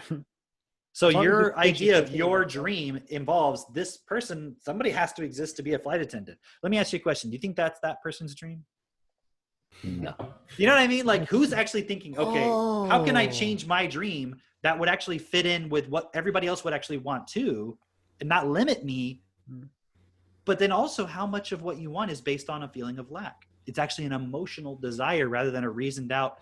Hold on. If I actually didn't mind being around people because I could trust everybody, and therefore we wouldn't need security screening, why would traveling by plane be a problem? And if money wasn't an issue, like it wasn't limited, you know, and all this stuff, then why would the airlines have to conserve, you know, costs, and therefore the seats have to be all close to each other? You Does know what I mean? anybody Like, feel the reactions coming up of having What- no what are you- security lines? what are you? No. Yeah, anybody Oh, feel that? the No? security lines. When you're like, no well, we- security, I'm like, oh. Okay, yeah. But you know what I mean? Like, I remember in one of your videos, you were talking about like, as politicians, like before a politician would suggest something that's actually best, we have to educate everybody to remove the emotional stuff, because we're all just coming from this point, the most fundamental fight point it otherwise. of humanity can't change. We cannot change. So Right. don't try to challenge the axioms like you were saying. And so if it was something like a politician suggested, no politician should ever be able to do anything that is abusive to any point of society, where it has to be in the best interest of everybody. It's like even suggesting that document. And I remember hearing that, you're like, and you're probably reacting to that. And I was like, I am. Because automatically I'm like, there's something that just doesn't work there automatically. What was the reaction? Just that. Of like, there's something that just doesn't make sense there. But you didn't even say anything yet. You know what I'm saying? Like, you just saying like, hey, if we lived in a world where we can all trust each other, we wouldn't need security at the airports. It's like, But that's such a cool point you're saying, Asif, because what you're saying is it didn't make sense. Which is not like you're dumb. It just means in terms of the way your vocabulary was structured, Yeah. to go from here to there was no like line of Route, reasoning of yeah, this leads to exactly. that, to that, to that automatically. Like within me, because I've spent a lot of time considering it, looking at it, questioning my points, like putting the points in that need to be there, it does make obvious sense. Yeah. Sometimes so much so that I have to like wait, I have to slow and break it down. Yeah, because to otherwise the understand that, person's yeah. going to just react. And you so know? that's what for those, because that was probably like 3 or 4 years ago that I listened to that audio, and that's what I think the main point, coming back to what Kian was saying earlier, of the one fundamental point of having vocabulary is to be able to share things with other people. It's like it might come unconsciously competent to you because of the foundational things that you understand. And unconsciously competent is like when something's autopilot, when you just get something, right? But the people who are really wealthy in this world, what were they able to do? They were able to get people together. They were able to explain, Steve Jobs was able to explain a concept to an engineer and a software engineer and a developer and things like that so that it could be expressed a certain way, and that would create this, right? It doesn't matter if you get it. It doesn't matter if you get it. It will be good for you to a certain degree, but in terms of you having harmony in the relationships in your life, to you, let's say, becoming wealthy, it will be equal to your ability to bring your unconscious competence, or the thing that's just come automatically to you, to bring that down to a level that you can explain it, which is done through vocabulary and then sharing that with other people. That's exactly what Jordan Belfort did. The way he tells his story about how he created his sales system, Straight Line Persuasion, the guys just weren't, he gave them all the golden leads, his team, and, he came in, they just weren't selling. He's like, how are you guys not selling this? He's like, how are you guys, how you guys not figure out? They're like, well, we just don't get it in this kind of sales. Like, he's like, it's pretty simple. Like, all it is you have a line, okay? And he makes a line. He's like, this is where you start and this is where you end, and you just need to take the customer along that line. And that was the beginning of him creating the world's most famous sales system, Straight Line Persuasion, is when he decided to take it out of his unconscious and express it in a way that other people could understand. That's why it's so valuable. That's why he made so well, apart from how he sells, it's like his expansion of influence. Apart from the shady shit that he did, right? But this expansion of influence, of responsibility, of the impact that he had in the world, regardless of good or bad. See, but think about the shady shit that you're talking about there, that you brought up. That was a result of all the parts in his life that he couldn't reason and look at practically and get to, a point of clarity on. Because like, if you're spending a lot of time, if you're doing so much drugs that you end up not remembering what you were doing, and you're like, end up driving somewhere, why are you doing that? Why are you living your life where you feel the need to do that? And so, I get what you're saying, Asif, about the being able to bring it down and express it. If you're coming at things from the perspective of, not you, but anybody listening, if they're coming at things from the perspective of, I want to make more money, like in the system we live in, I want to be successful in that context, then that's key. If you want to go beyond that and say, okay, in order for me to make a difference in this world, I need to become successful in the current context of the world. So that way I have more influence, because money is everything in this world. But to go beyond that, now we need to bring everybody up to the same level. So we don't have to simplify things anymore. So in the context of persuasion, yes, you need to speak their language. And that's what, especially in sales, being able to have lots of examples at your disposal, being able to think fast, and being able to explain things that make sense to that person, which means being able to read them, being able to pick up on clues where you just automatically know, okay, I know who this person is. I know what they'll relate to. All of those things will make you better at sales. But what I want to create beyond that is a world where people don't need to be sold. Now that's coming from me as a salesman. A lot of times people, they want that world. So they're like, so therefore I'm not going to sell, because they really just don't have the ability to do it. So it's like their cop out. It's like their justification for it. But to create that world, we have to start selling, because we're going to have to get a lot of people who don't yet understand all of this to agree. So that we can then have permission to create the systems necessary to relieve the survival pressures on everybody, so that they'll be able to have the time and the space to develop their vocabularies, even if that takes generations. I want to be able to leave my mark in this world in a way where even after I'm gone, it continues to improve after me. You know what I mean? Even if I don't have enough time left on this planet to fully get everything done so the world is best for all, which I honestly don't know how long that could take. It could happen quickly or slowly, I don't know. But realizing that the fundamental part is we have to use the time we have, play the game, But if you stop there and think that somehow then you'll make a difference, but you don't have that starting point to begin with, that's where I see a lot of people are making a mistake right now. Versus like, it's really cool being with you guys because y'all all realize, wait, I could be successful. I could just go off and be successful in the system, but I want to do it in a way that's best for everybody. Because, and I think we probably talked about this previously, but it's like to just go and be successful in this world and not even look at what's really going on and how you can change it. You have to compromise, you know, and I think that takes a toll on you, you know? So really I want those people who are like, you know, I see my potential, but instead of just trying to go and be the next Bill Gates or whatever, how can I actually make a difference and still get all of that as well? I don't know. What do you guys think about that?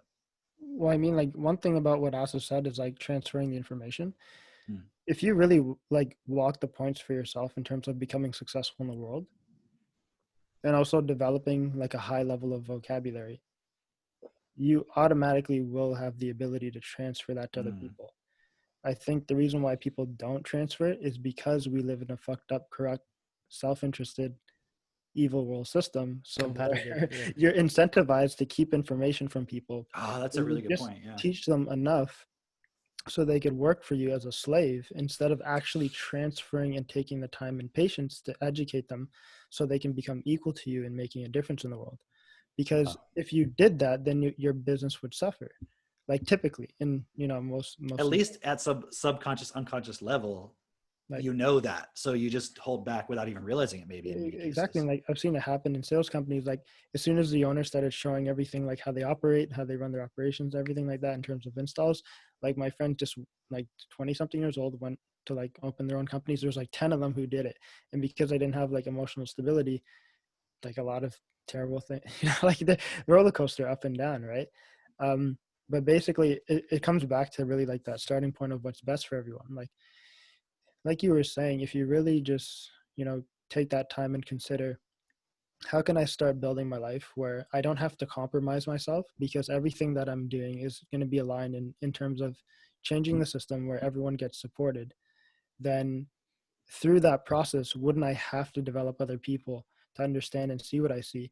So when we propose something that makes sense for everyone, they have the ability to reason within it, right? They're not just in an emotional state because like that's how we would keep people as employees is like retaining information or not retaining, but holding back information from them. So they're in an emotional state thinking that they need the government, someone else, an employer to basically guide them so they can take care of their life and all their bills versus them actually taking responsibility. And if you consider like there's so many potentials that we could create in terms of creating a new equal money world system and a political system that really benefits everyone. And even the way countries interact within like finances and law, you know, exchange rates, trade, all of that stuff. And like one example could be like everyone could be responsible for their own income. But the way like I was talking to a guy in Germany, he said it took him several months to just set up a corporation. And if he knew what he knew now, he could do it within a week. Like in Canada, if you go to like, you can do it yourself online, like same day within like minutes or an hour. But he's like, typically people take a few months to do it depending on the corporation you set up. So it's like, yeah, coming back to like, if we just had the starting point in terms of what would really be the best outcome for everybody, it's like putting your kid in that position. So when you were talking about becoming a billionaire, if you want to fly in a jet and everything, now just put your kid as like the flight attendant. Would you want your kid serving you drinks like is that as his career, or and then switch with them, see how it would feel? It's like, or put your brother, like if I had to become a billionaire where Asif had to be my pilot and that was his full-time job because I love flying everywhere, that would fucking suck. You know, make it personal. That's how like I kind of reflect, because I could see myself in Asif a lot easier than somebody I've never met around the world. And then I just consider that and expand it throughout everyone.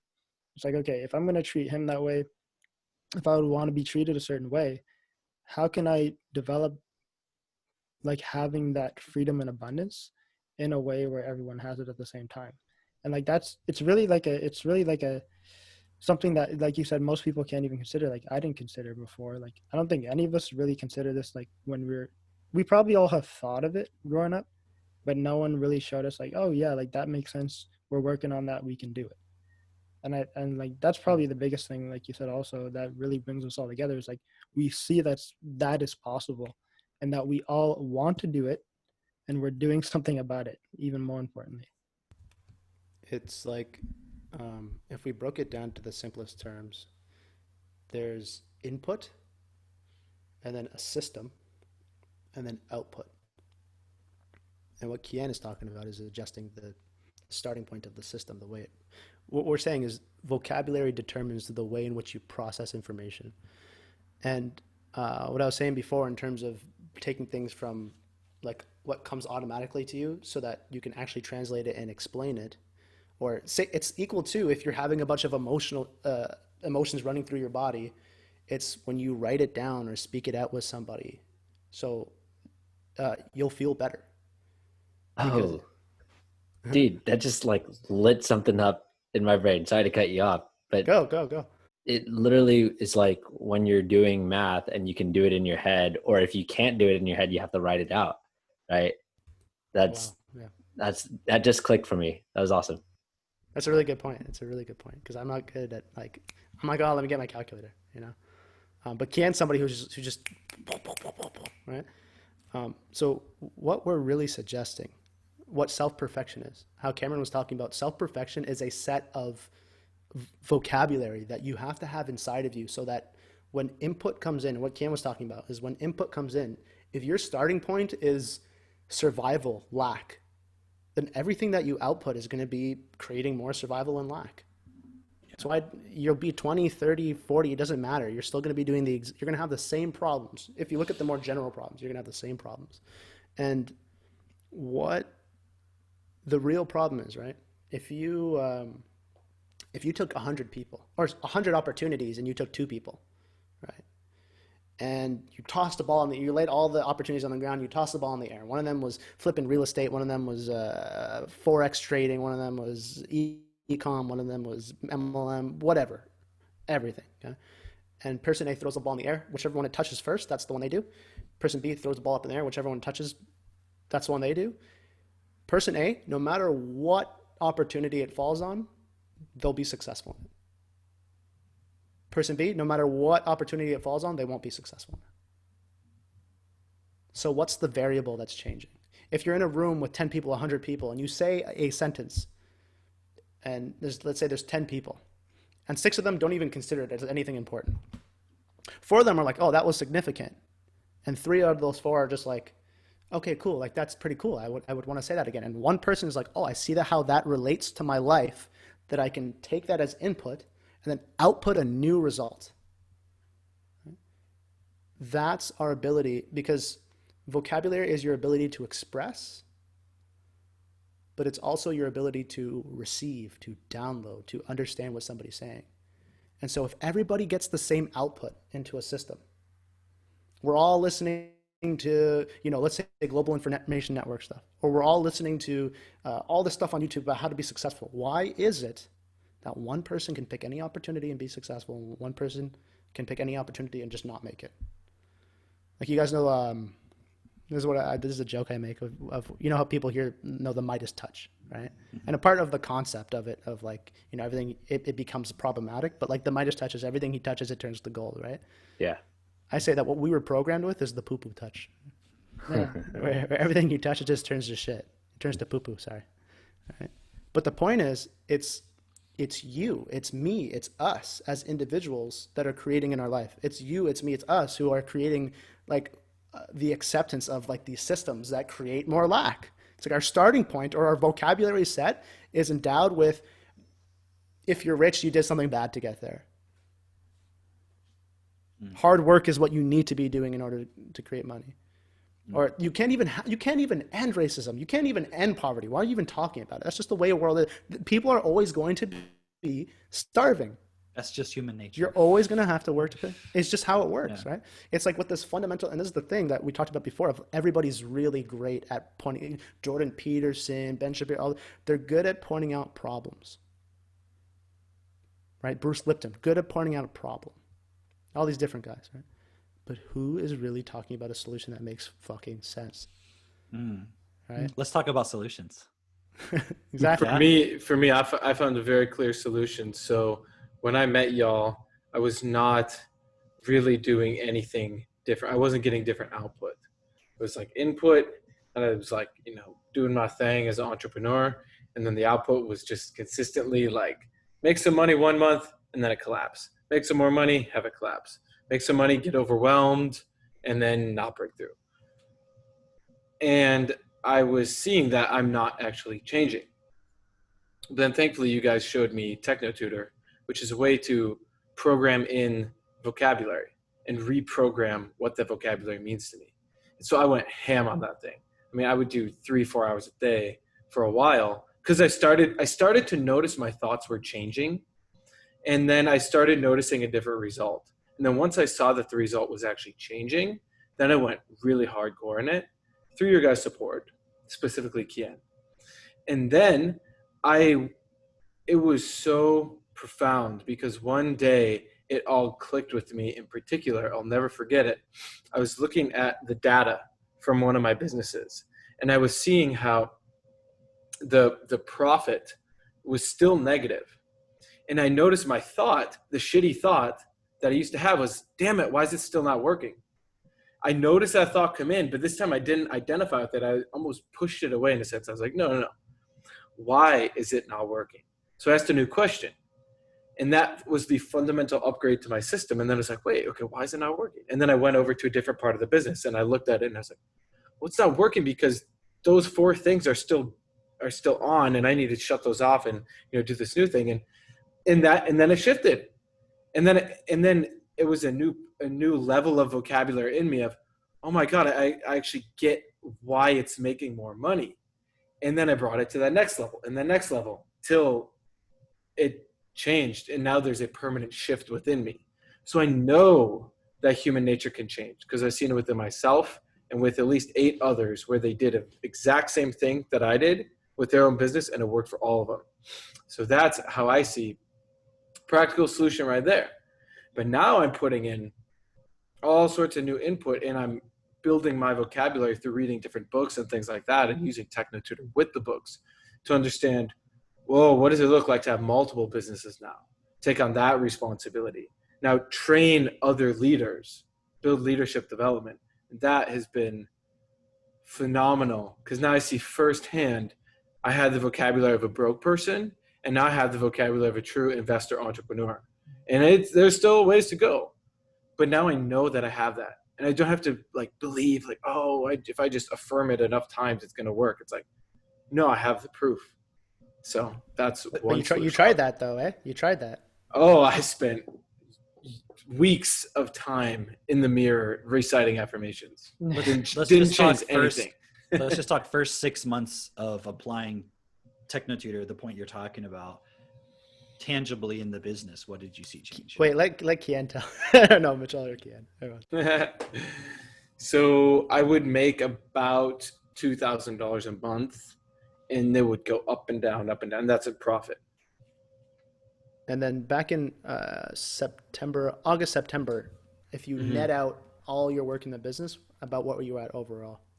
Oh, I was still down like 8 or 9 grand because you have to put in money to build a business. I knew that, but I didn't realize, oh shit. And then when it gets to that real low point, you're like, I should maybe pull out. And I'm like, no. That's why I got TechnoTutor, because I met enough people that it worked for. I was like, there's something to this. So I got it. And then I just took it seriously and I applied it every day. So then fast forward. So that was August.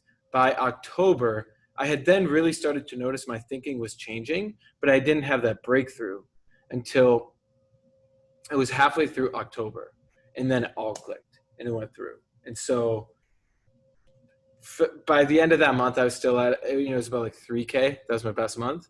But then that's when it all really took off. And then I had confidence in what I was doing. So then November, I made 10K in profit. December, I made 20K in profit.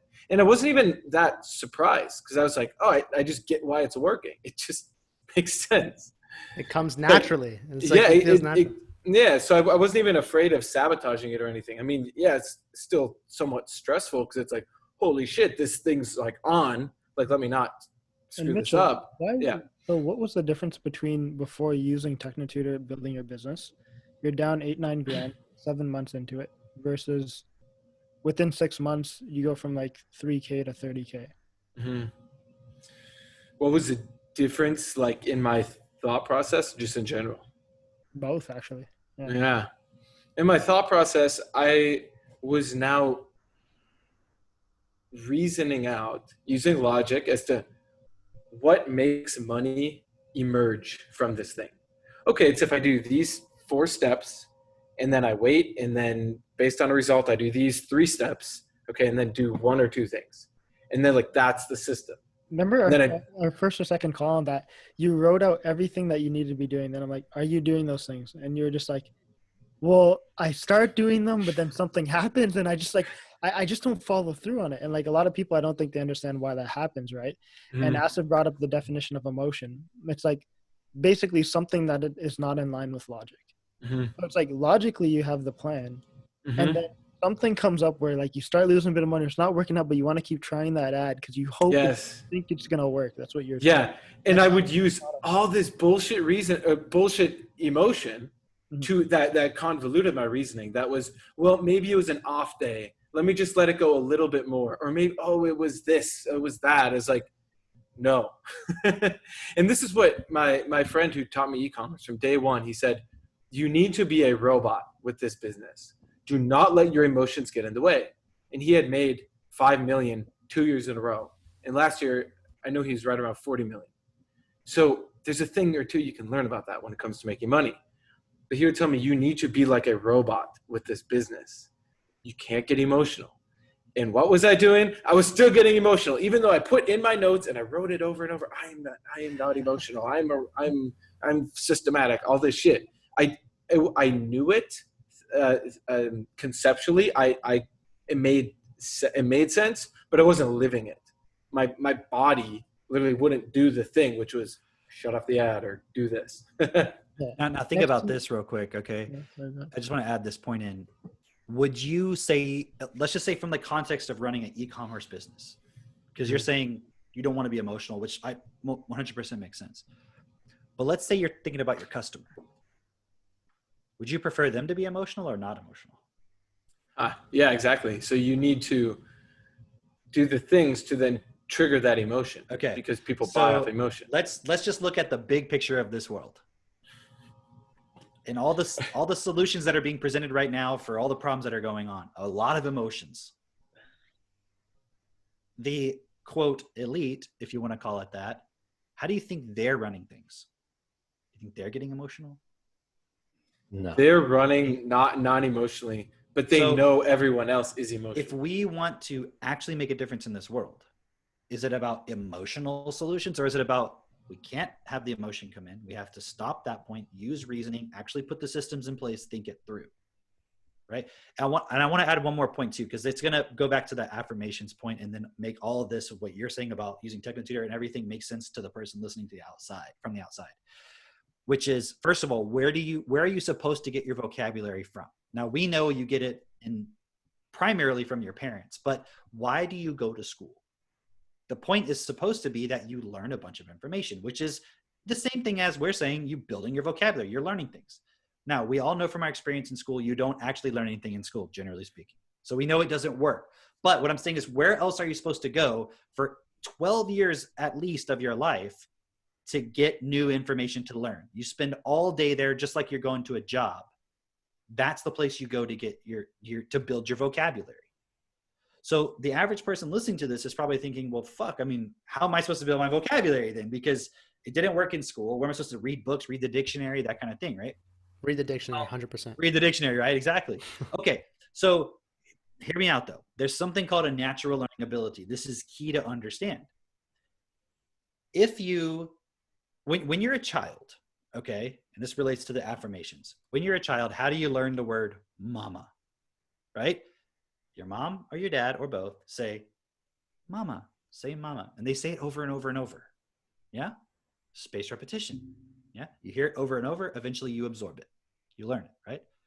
So we think as adults, hey, spaced repetition, right? It works. Let me go over here and write these affirmations down 1,000 fucking times. Eventually I'll get it, right? But the difference, which nobody seems to want to talk about except for us, is that when you're from 0 to basically, let's say 7 years max, 7 years old max, okay? You have your natural ability to absorb patterns where like they just pretty much become neural pathways easily without any effort. It just happens naturally. In other words, you're saying mama, mama, mama. Eventually, a few days later, the kid's saying mama. And then you say this other word and they're saying it. And you say this other word, and you repeat it a few times, they get it. In other words, the spaced repetition works when you're in that phase of life where you're just automatically absorbing stuff. It may not happen the first time, but it's pretty much immediate. It's in other words, it's like you get it. You don't forget anything that you learned when you were between 0 to 7. Does that make sense? Versus now, so imagine if you were 6 years old and you learned about quadratic equations and you had all the prerequisite vocabulary, you'd fucking remember it. But because you were 15, you don't remember a thing because you weren't in that natural. For example, if you learned Portuguese when you were 3, would you be fluent? Likely, yeah. Or if you learned French or Spanish when you were 3 years old, okay? Versus, like in other words, imagine you're 2 or 3 years old and every day, or you go to a French or a Spanish teacher, like, and they're working with you and you're speaking, but you're going to learn it. Versus you're 15 years old and you study a language for 3, 4, 5 years. You still don't learn it. You still don't remember anything in your French or your Spanish class from school. Maybe a very little tiny bit, but you're not fluent. That's just highlighting the difference between when you're in that natural learning ability phase versus when you're in the non-natural learning ability phase. And the problem is, because spaced repetition was used when you were little, you didn't learn to rely on that natural automatic absorption part. You actually learned that you're only going to learn through spaced repetition. But when you get to that phase where you don't have that natural absorption part anymore, all you know is spaced repetition. You can't just automatically pick things up. So when you're an adult, what do you try to do to reprogram yourself? Spaced repetition. Yeah, which we call affirmations. But if it takes you 3 months to learn I'm emotionally stable, what about all the experiences you had that created that emotional stability within you, or emotional instability within you? In other words, is it that you don't know the phrase I'm emotionally stable? Or is it that there's all these things and experiences that you're trying to avoid, that you're trying to get, that you don't have the vocabulary for, and so forth, that's creating all of that? And it's a pattern that you learned. And so you're trying to now rewrite this pattern using spaced repetition, or the repetition of something, when you're no longer in a physical state where you're just automatically absorbing. And so the major limitation there as an adult and on is that you're not in that phase anymore. So the affirmations are not going to work. They're just not going to.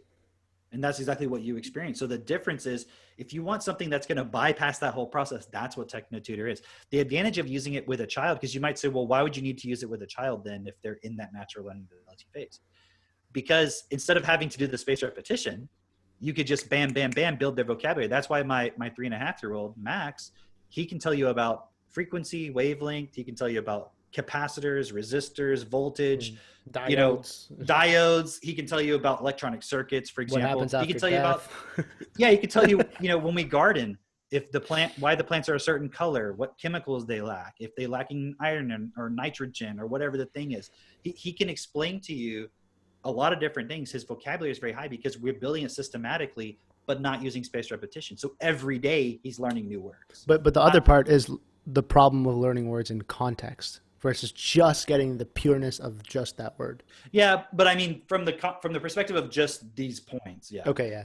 But that's a whole nother point as to how you learn the word, and that's why, is because when you're doing spaced repetition, you're just trying to get the word first, but you're only learning it in a certain context. So how often, for example, are your parents saying something and you hear this word when you're little, and you hear them saying it over and over in a certain context, but they're not talking to you, so they're not trying to explain it to you.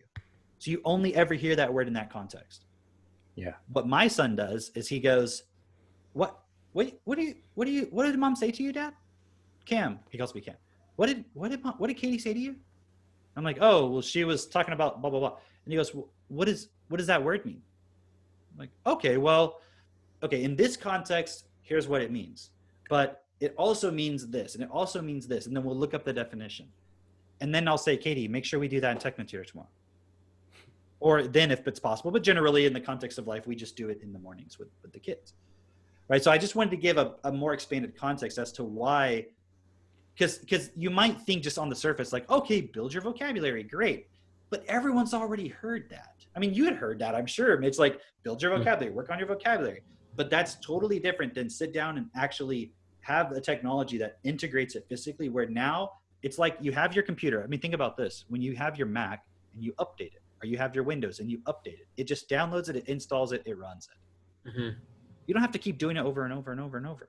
That's what I love about it. I don't need to go do it over and over. And things I put in a while ago then pop into my reality. I'm like, oh shit. If you did have to It's do cool. it over and over, how long is that going to fucking take before you Mhm. see any changes in your life?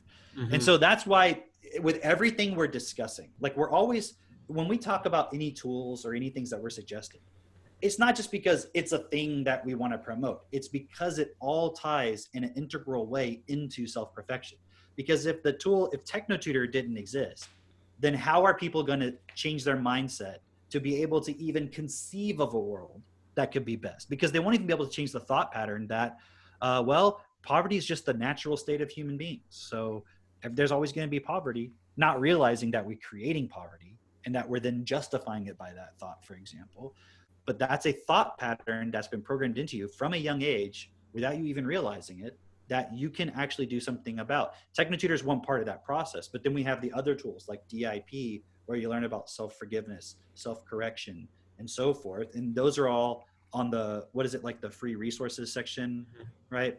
In the website, which is self-perfected.com. I think, Kian, you wanted to ask Mitch something else, right? You Yeah. wanted to go back to something? I want to go back to you because I don't want to. Yeah, I did have a question for you, Mitch. And like one way that I explained using TechnoTutor is basically because you're doing like writing down the affirmations like an hour a day and all that stuff.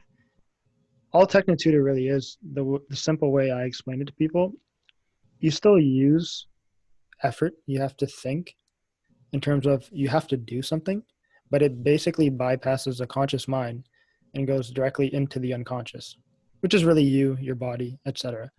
But I wanted to ask you a question, Mitch. It's like, Well, hold on real quick. I'm sorry to interrupt your train of thought. Yeah. I'm glad you said that though, because I wouldn't want someone to take it away from it like, oh, it's going to like robot program me into some other like brainwashing thing or something. Like you're literally in control of whatever, like Mitch says, I want to do e-commerce. So he's going to apply it within that. If I want to learn this thing, I'm going to apply it within that. It's like under your conscious direction, what you're learning and so forth. So I want to emphasize that point because it's important. Good point.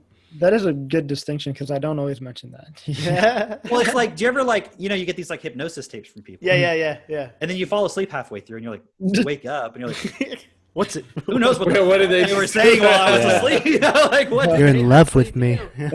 They're like, you will give me all your money. And you're like, I just happened to wake up at that part. What happened? I want to buy 4 more of these courses, even though I already have this one. But also, how does that create any self-responsibility when you take that approach? So this approach is, everything is designed specifically, whether it's the DIP, whether it's any of the things that we suggest, it's always from the perspective of complete total self-responsibility of the individual. You have to change yourself. Yeah. We're not able to change you. We don't want to change you. You change yourself. And it's up to you to come to the conclusion that you want a world that's best for all. We can't convince anybody of that. But what I know is when you increase your processing ability and you develop effective reasoning, it's like, oh, that makes sense. And that is what gives me, okay, I was going to say hope because that's like a common thing we say, a common expression. But it's like, that's how I know it's possible for us to make a world that's best. Because people say, well, how are you going to get everybody on the same page? Mhm. What if everyone disagrees? It's what we're talking about is the logical result of effective reasoning. So we don't have to convince anybody. All we have to do is say, here's the tools of effective reasoning. Do it yourself. And I know the end result of that, if the person applies himself effectively, is they're going to come to the same conclusion because that's how it should be. We should be able to agree on that point. But I want to go back, Kian, to what you were asking Mitch there. Yeah, actually, it's funny. You give me so many ideas when you're talking. I was just looking up the word conflict, and it says a serious disagreement or argument, typically a protracted one. So, experiencing conflict within ourselves is when we create it within relationships with other people too.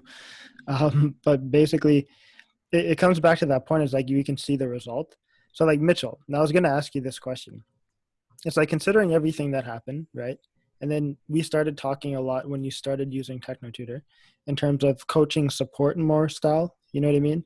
And then eventually you just realize that everything I was saying you could be doing on your own, and you have the whole process versus like you having to depend on somebody like a psychiatrist or like which is like medication and psychology and stuff like that. Or some business coach or something. Exactly. You know what I mean? When you started using it, what were you making money in profitably? And then how many companies like, and we only met less than 11 months ago. Like I didn't even know you 11 months ago. You know what I mean? Now we have like Self-Perfected and a bunch of other stuff, but like list the 4 industries that we make money in now today versus 11 months ago. And this is, I'm asking this question to show a result of actually understanding things. And then I have one more point that I'm going to make after that. Yeah, so I was making money on and off in e-commerce, and I had a few investments when we had met that were just basically nothing. And then I kind of did like some side consulting stuff. Now, have an education sales company with multiple people on my team that I'm responsible for. E-commerce stores that I've completely automated, so it's passive assets for me.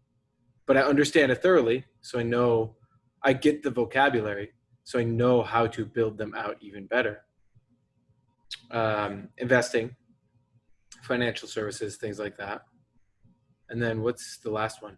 I mean, just online brand building, I'd say. Yeah. And we have like an AI technology company too.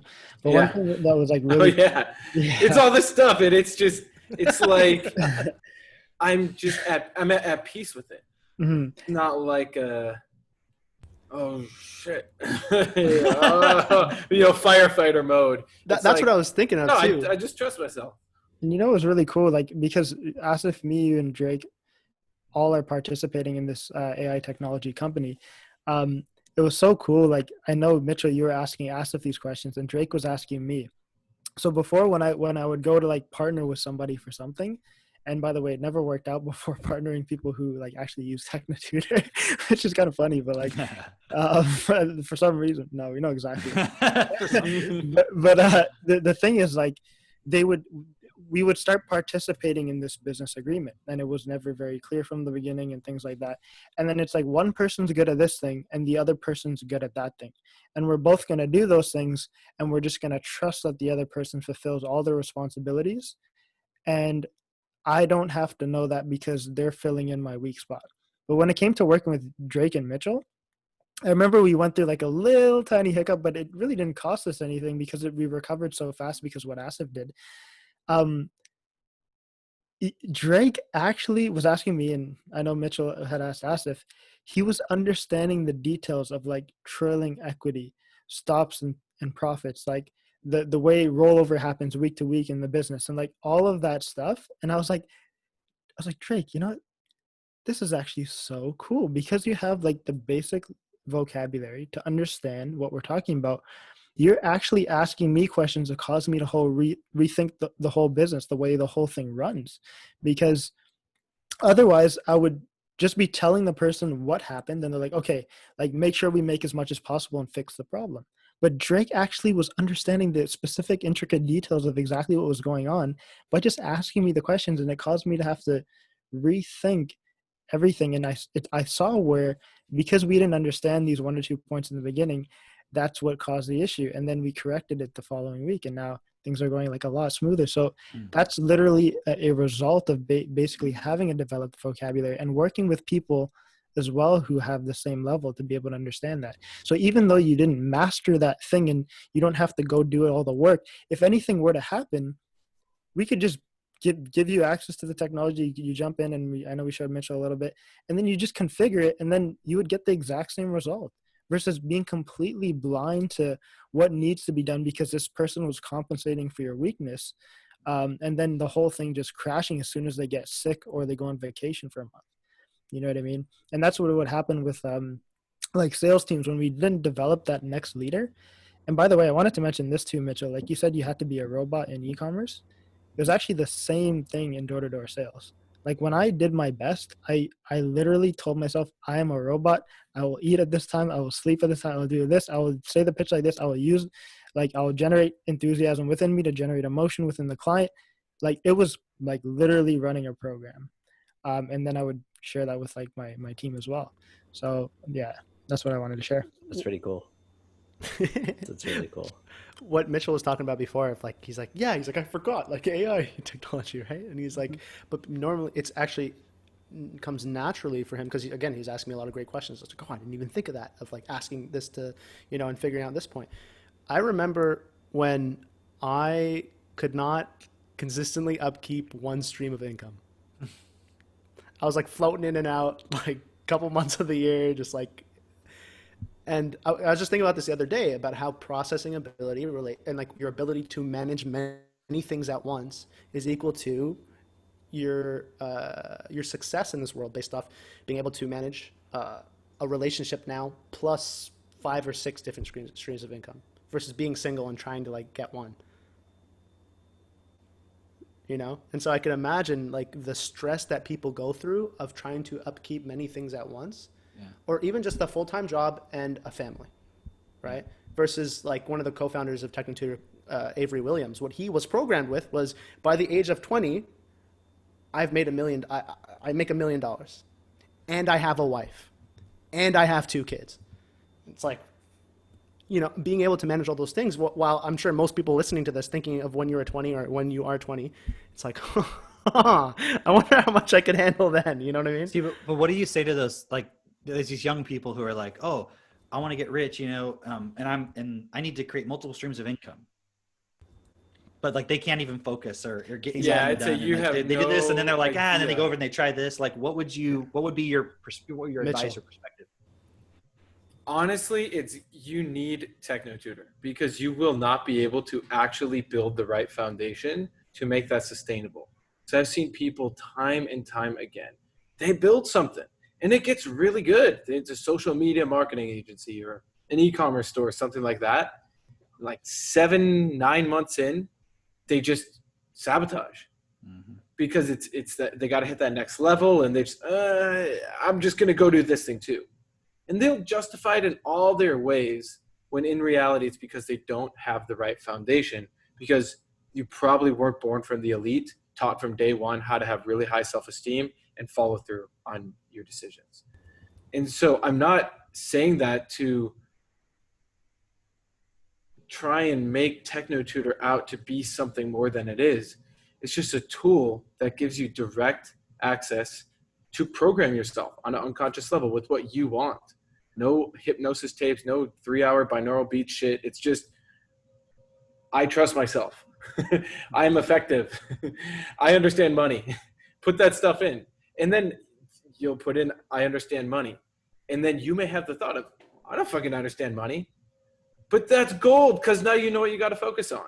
And that's what really opened my eyes. And so honestly, that's what I would recommend for someone who's young and starting out, because you're going to grow so much faster with it. And now my life is so freaking awesome because I have the business under control now. And it's obviously growing in different capacities. But now I'm working on my relationship. Now I'm looking at what does it take to make political change? What does it take to be a community leader? And I'm not even really phased. I mean, yeah, it's a little intimidating to think, oh shit, what if I was, mayor of the city right now? Like, what would I do? But it's like, that's just a set of vocabulary too. And then it's just time. So just patience with it. And so to wrap that in with what Cameron was saying earlier, and what the real point is, like, I wish there was just some pro tips that we could give you and you just figure out how to like have multiple sources of income and all this stuff. If I focused on having multiple streams of income, then I would still be fucked.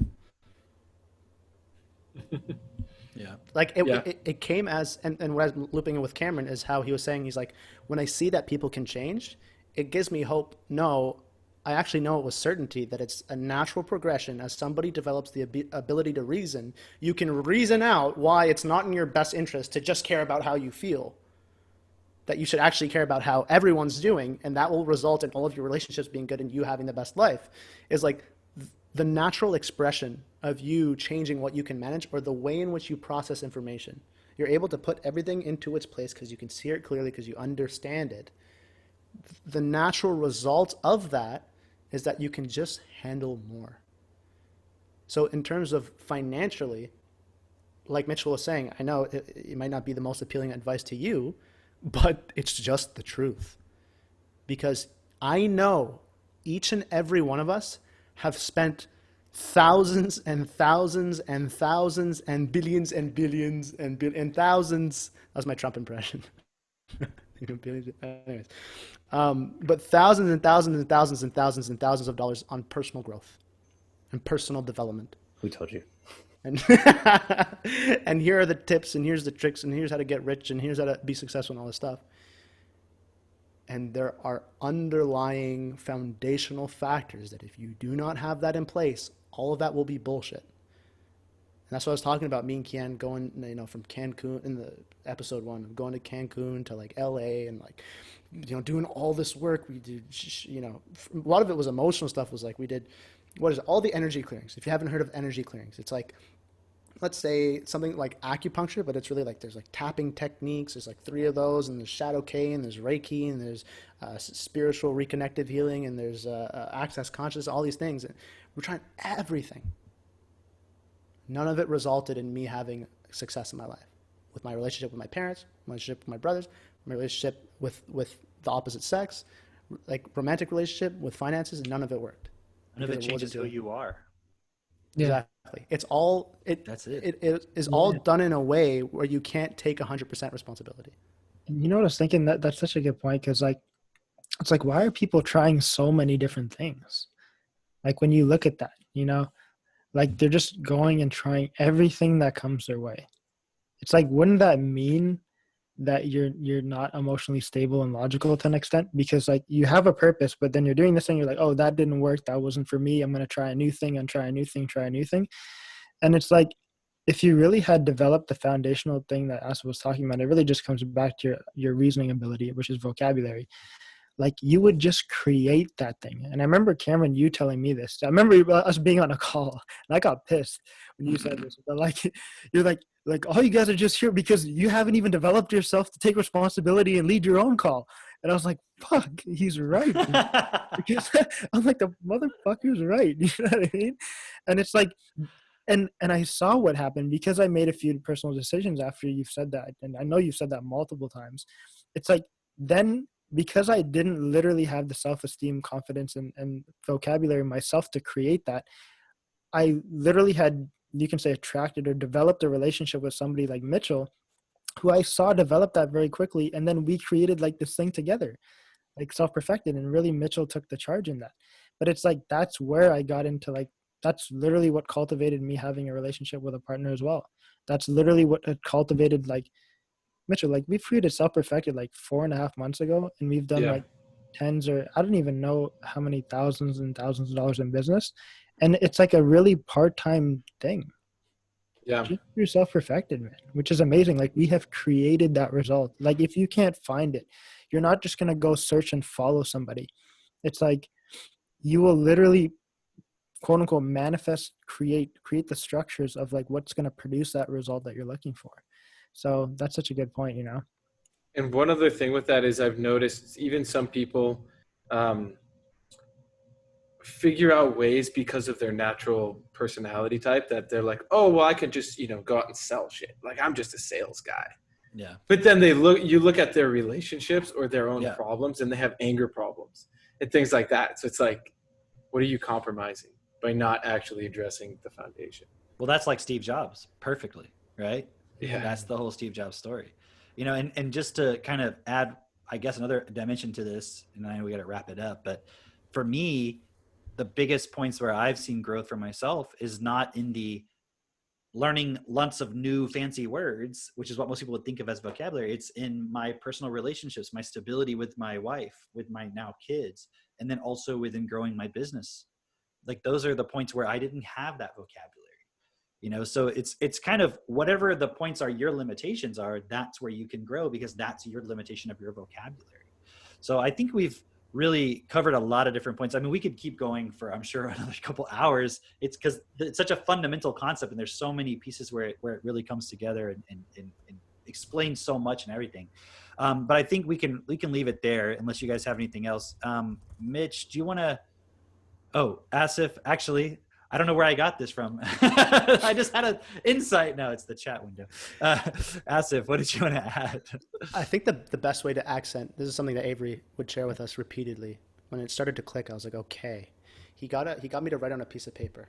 Okay, this is going back to how you were saying, it's like we don't want to question the fundamental axioms. We just want to figure out how to fix the consequences of our axioms, like the things that we believe. But this is what he explained to me. He was like, Asif, what determines the way you live your life? We call that philosophy. Your life philosophy. So he's like, write philosophy down. I was like, okay, philosophy, that makes total sense. And he's like, draw an arrow down to the way your philosophy is represented as. And he's like, it's represented as a set of beliefs or axioms. I was like, yeah, 100%. Right?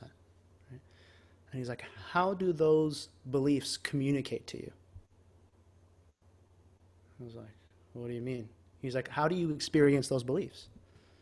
I was like, well, I like make decisions and stuff. And the way I think about things. He's like, yeah, your thoughts. I'm like, okay, cool. I got it right answer. I'm pumped. And he's like, what form does your thoughts come in? I was like, well, pictures and words too. And he's like, right. But a picture is worth 1,000 what? And I'm like, oh. Dollars. The answer is words, Cameron. Yes. Okay. And that's the way that it clicked for me. Just very basically speaking, is like if you want to change the results you're getting in your life, you have to change your philosophy. You have to change the way you think. But everyone just says the answer, the solution to being successful, it's mindset. Yeah. Which is thoughts. But we're talking about the way in which you change thoughts. Yeah. Where do your thoughts come from, right? Exactly. And this world is always going to be a reflection of that fundamental philosophy that's inside of us, of the way we see things, the thoughts that we think. And you will not be able to see the solutions to the world until you've changed those words that change your philosophy, that change the way you see this. Yeah. And that for me was like the accent to it. It's what I call the secret behind the secret. Yes. Right? Oh. They say the secret is to change your thinking, right? But the reality is your thinking comes from your vocabulary. So if you go to Cameron Cope's YouTube channel, he has an audio on there called The Secret Behind the Secret. And if anybody knows Napoleon Hill in the self-development game, he has a statement called, that he says, whatever the mind of man can conceive and bring itself to believe, it can achieve. But what Cameron is saying is that there is a step before conception, your ability to conceive of something. Yeah. So that's on his YouTube channel. That's your Check it out. vocabulary. Couldn't have said it better myself, as I always say. So yeah, let's leave it there. Mitch, you're our brand. So give us the website and all that stuff. All right, everybody, www.self-perfected.com. Go there for free resources, find our Facebook group, participate. We're there to answer questions, support you, because that's what this is about, is all of us becoming self-perfected and then in turn perfecting the world. So let's do it. Thanks for listening, everybody. See you later. See you on the next one, and see you on the Hangouts on the Facebook group. Nice. Bye, everybody. Peace. Hey, everybody.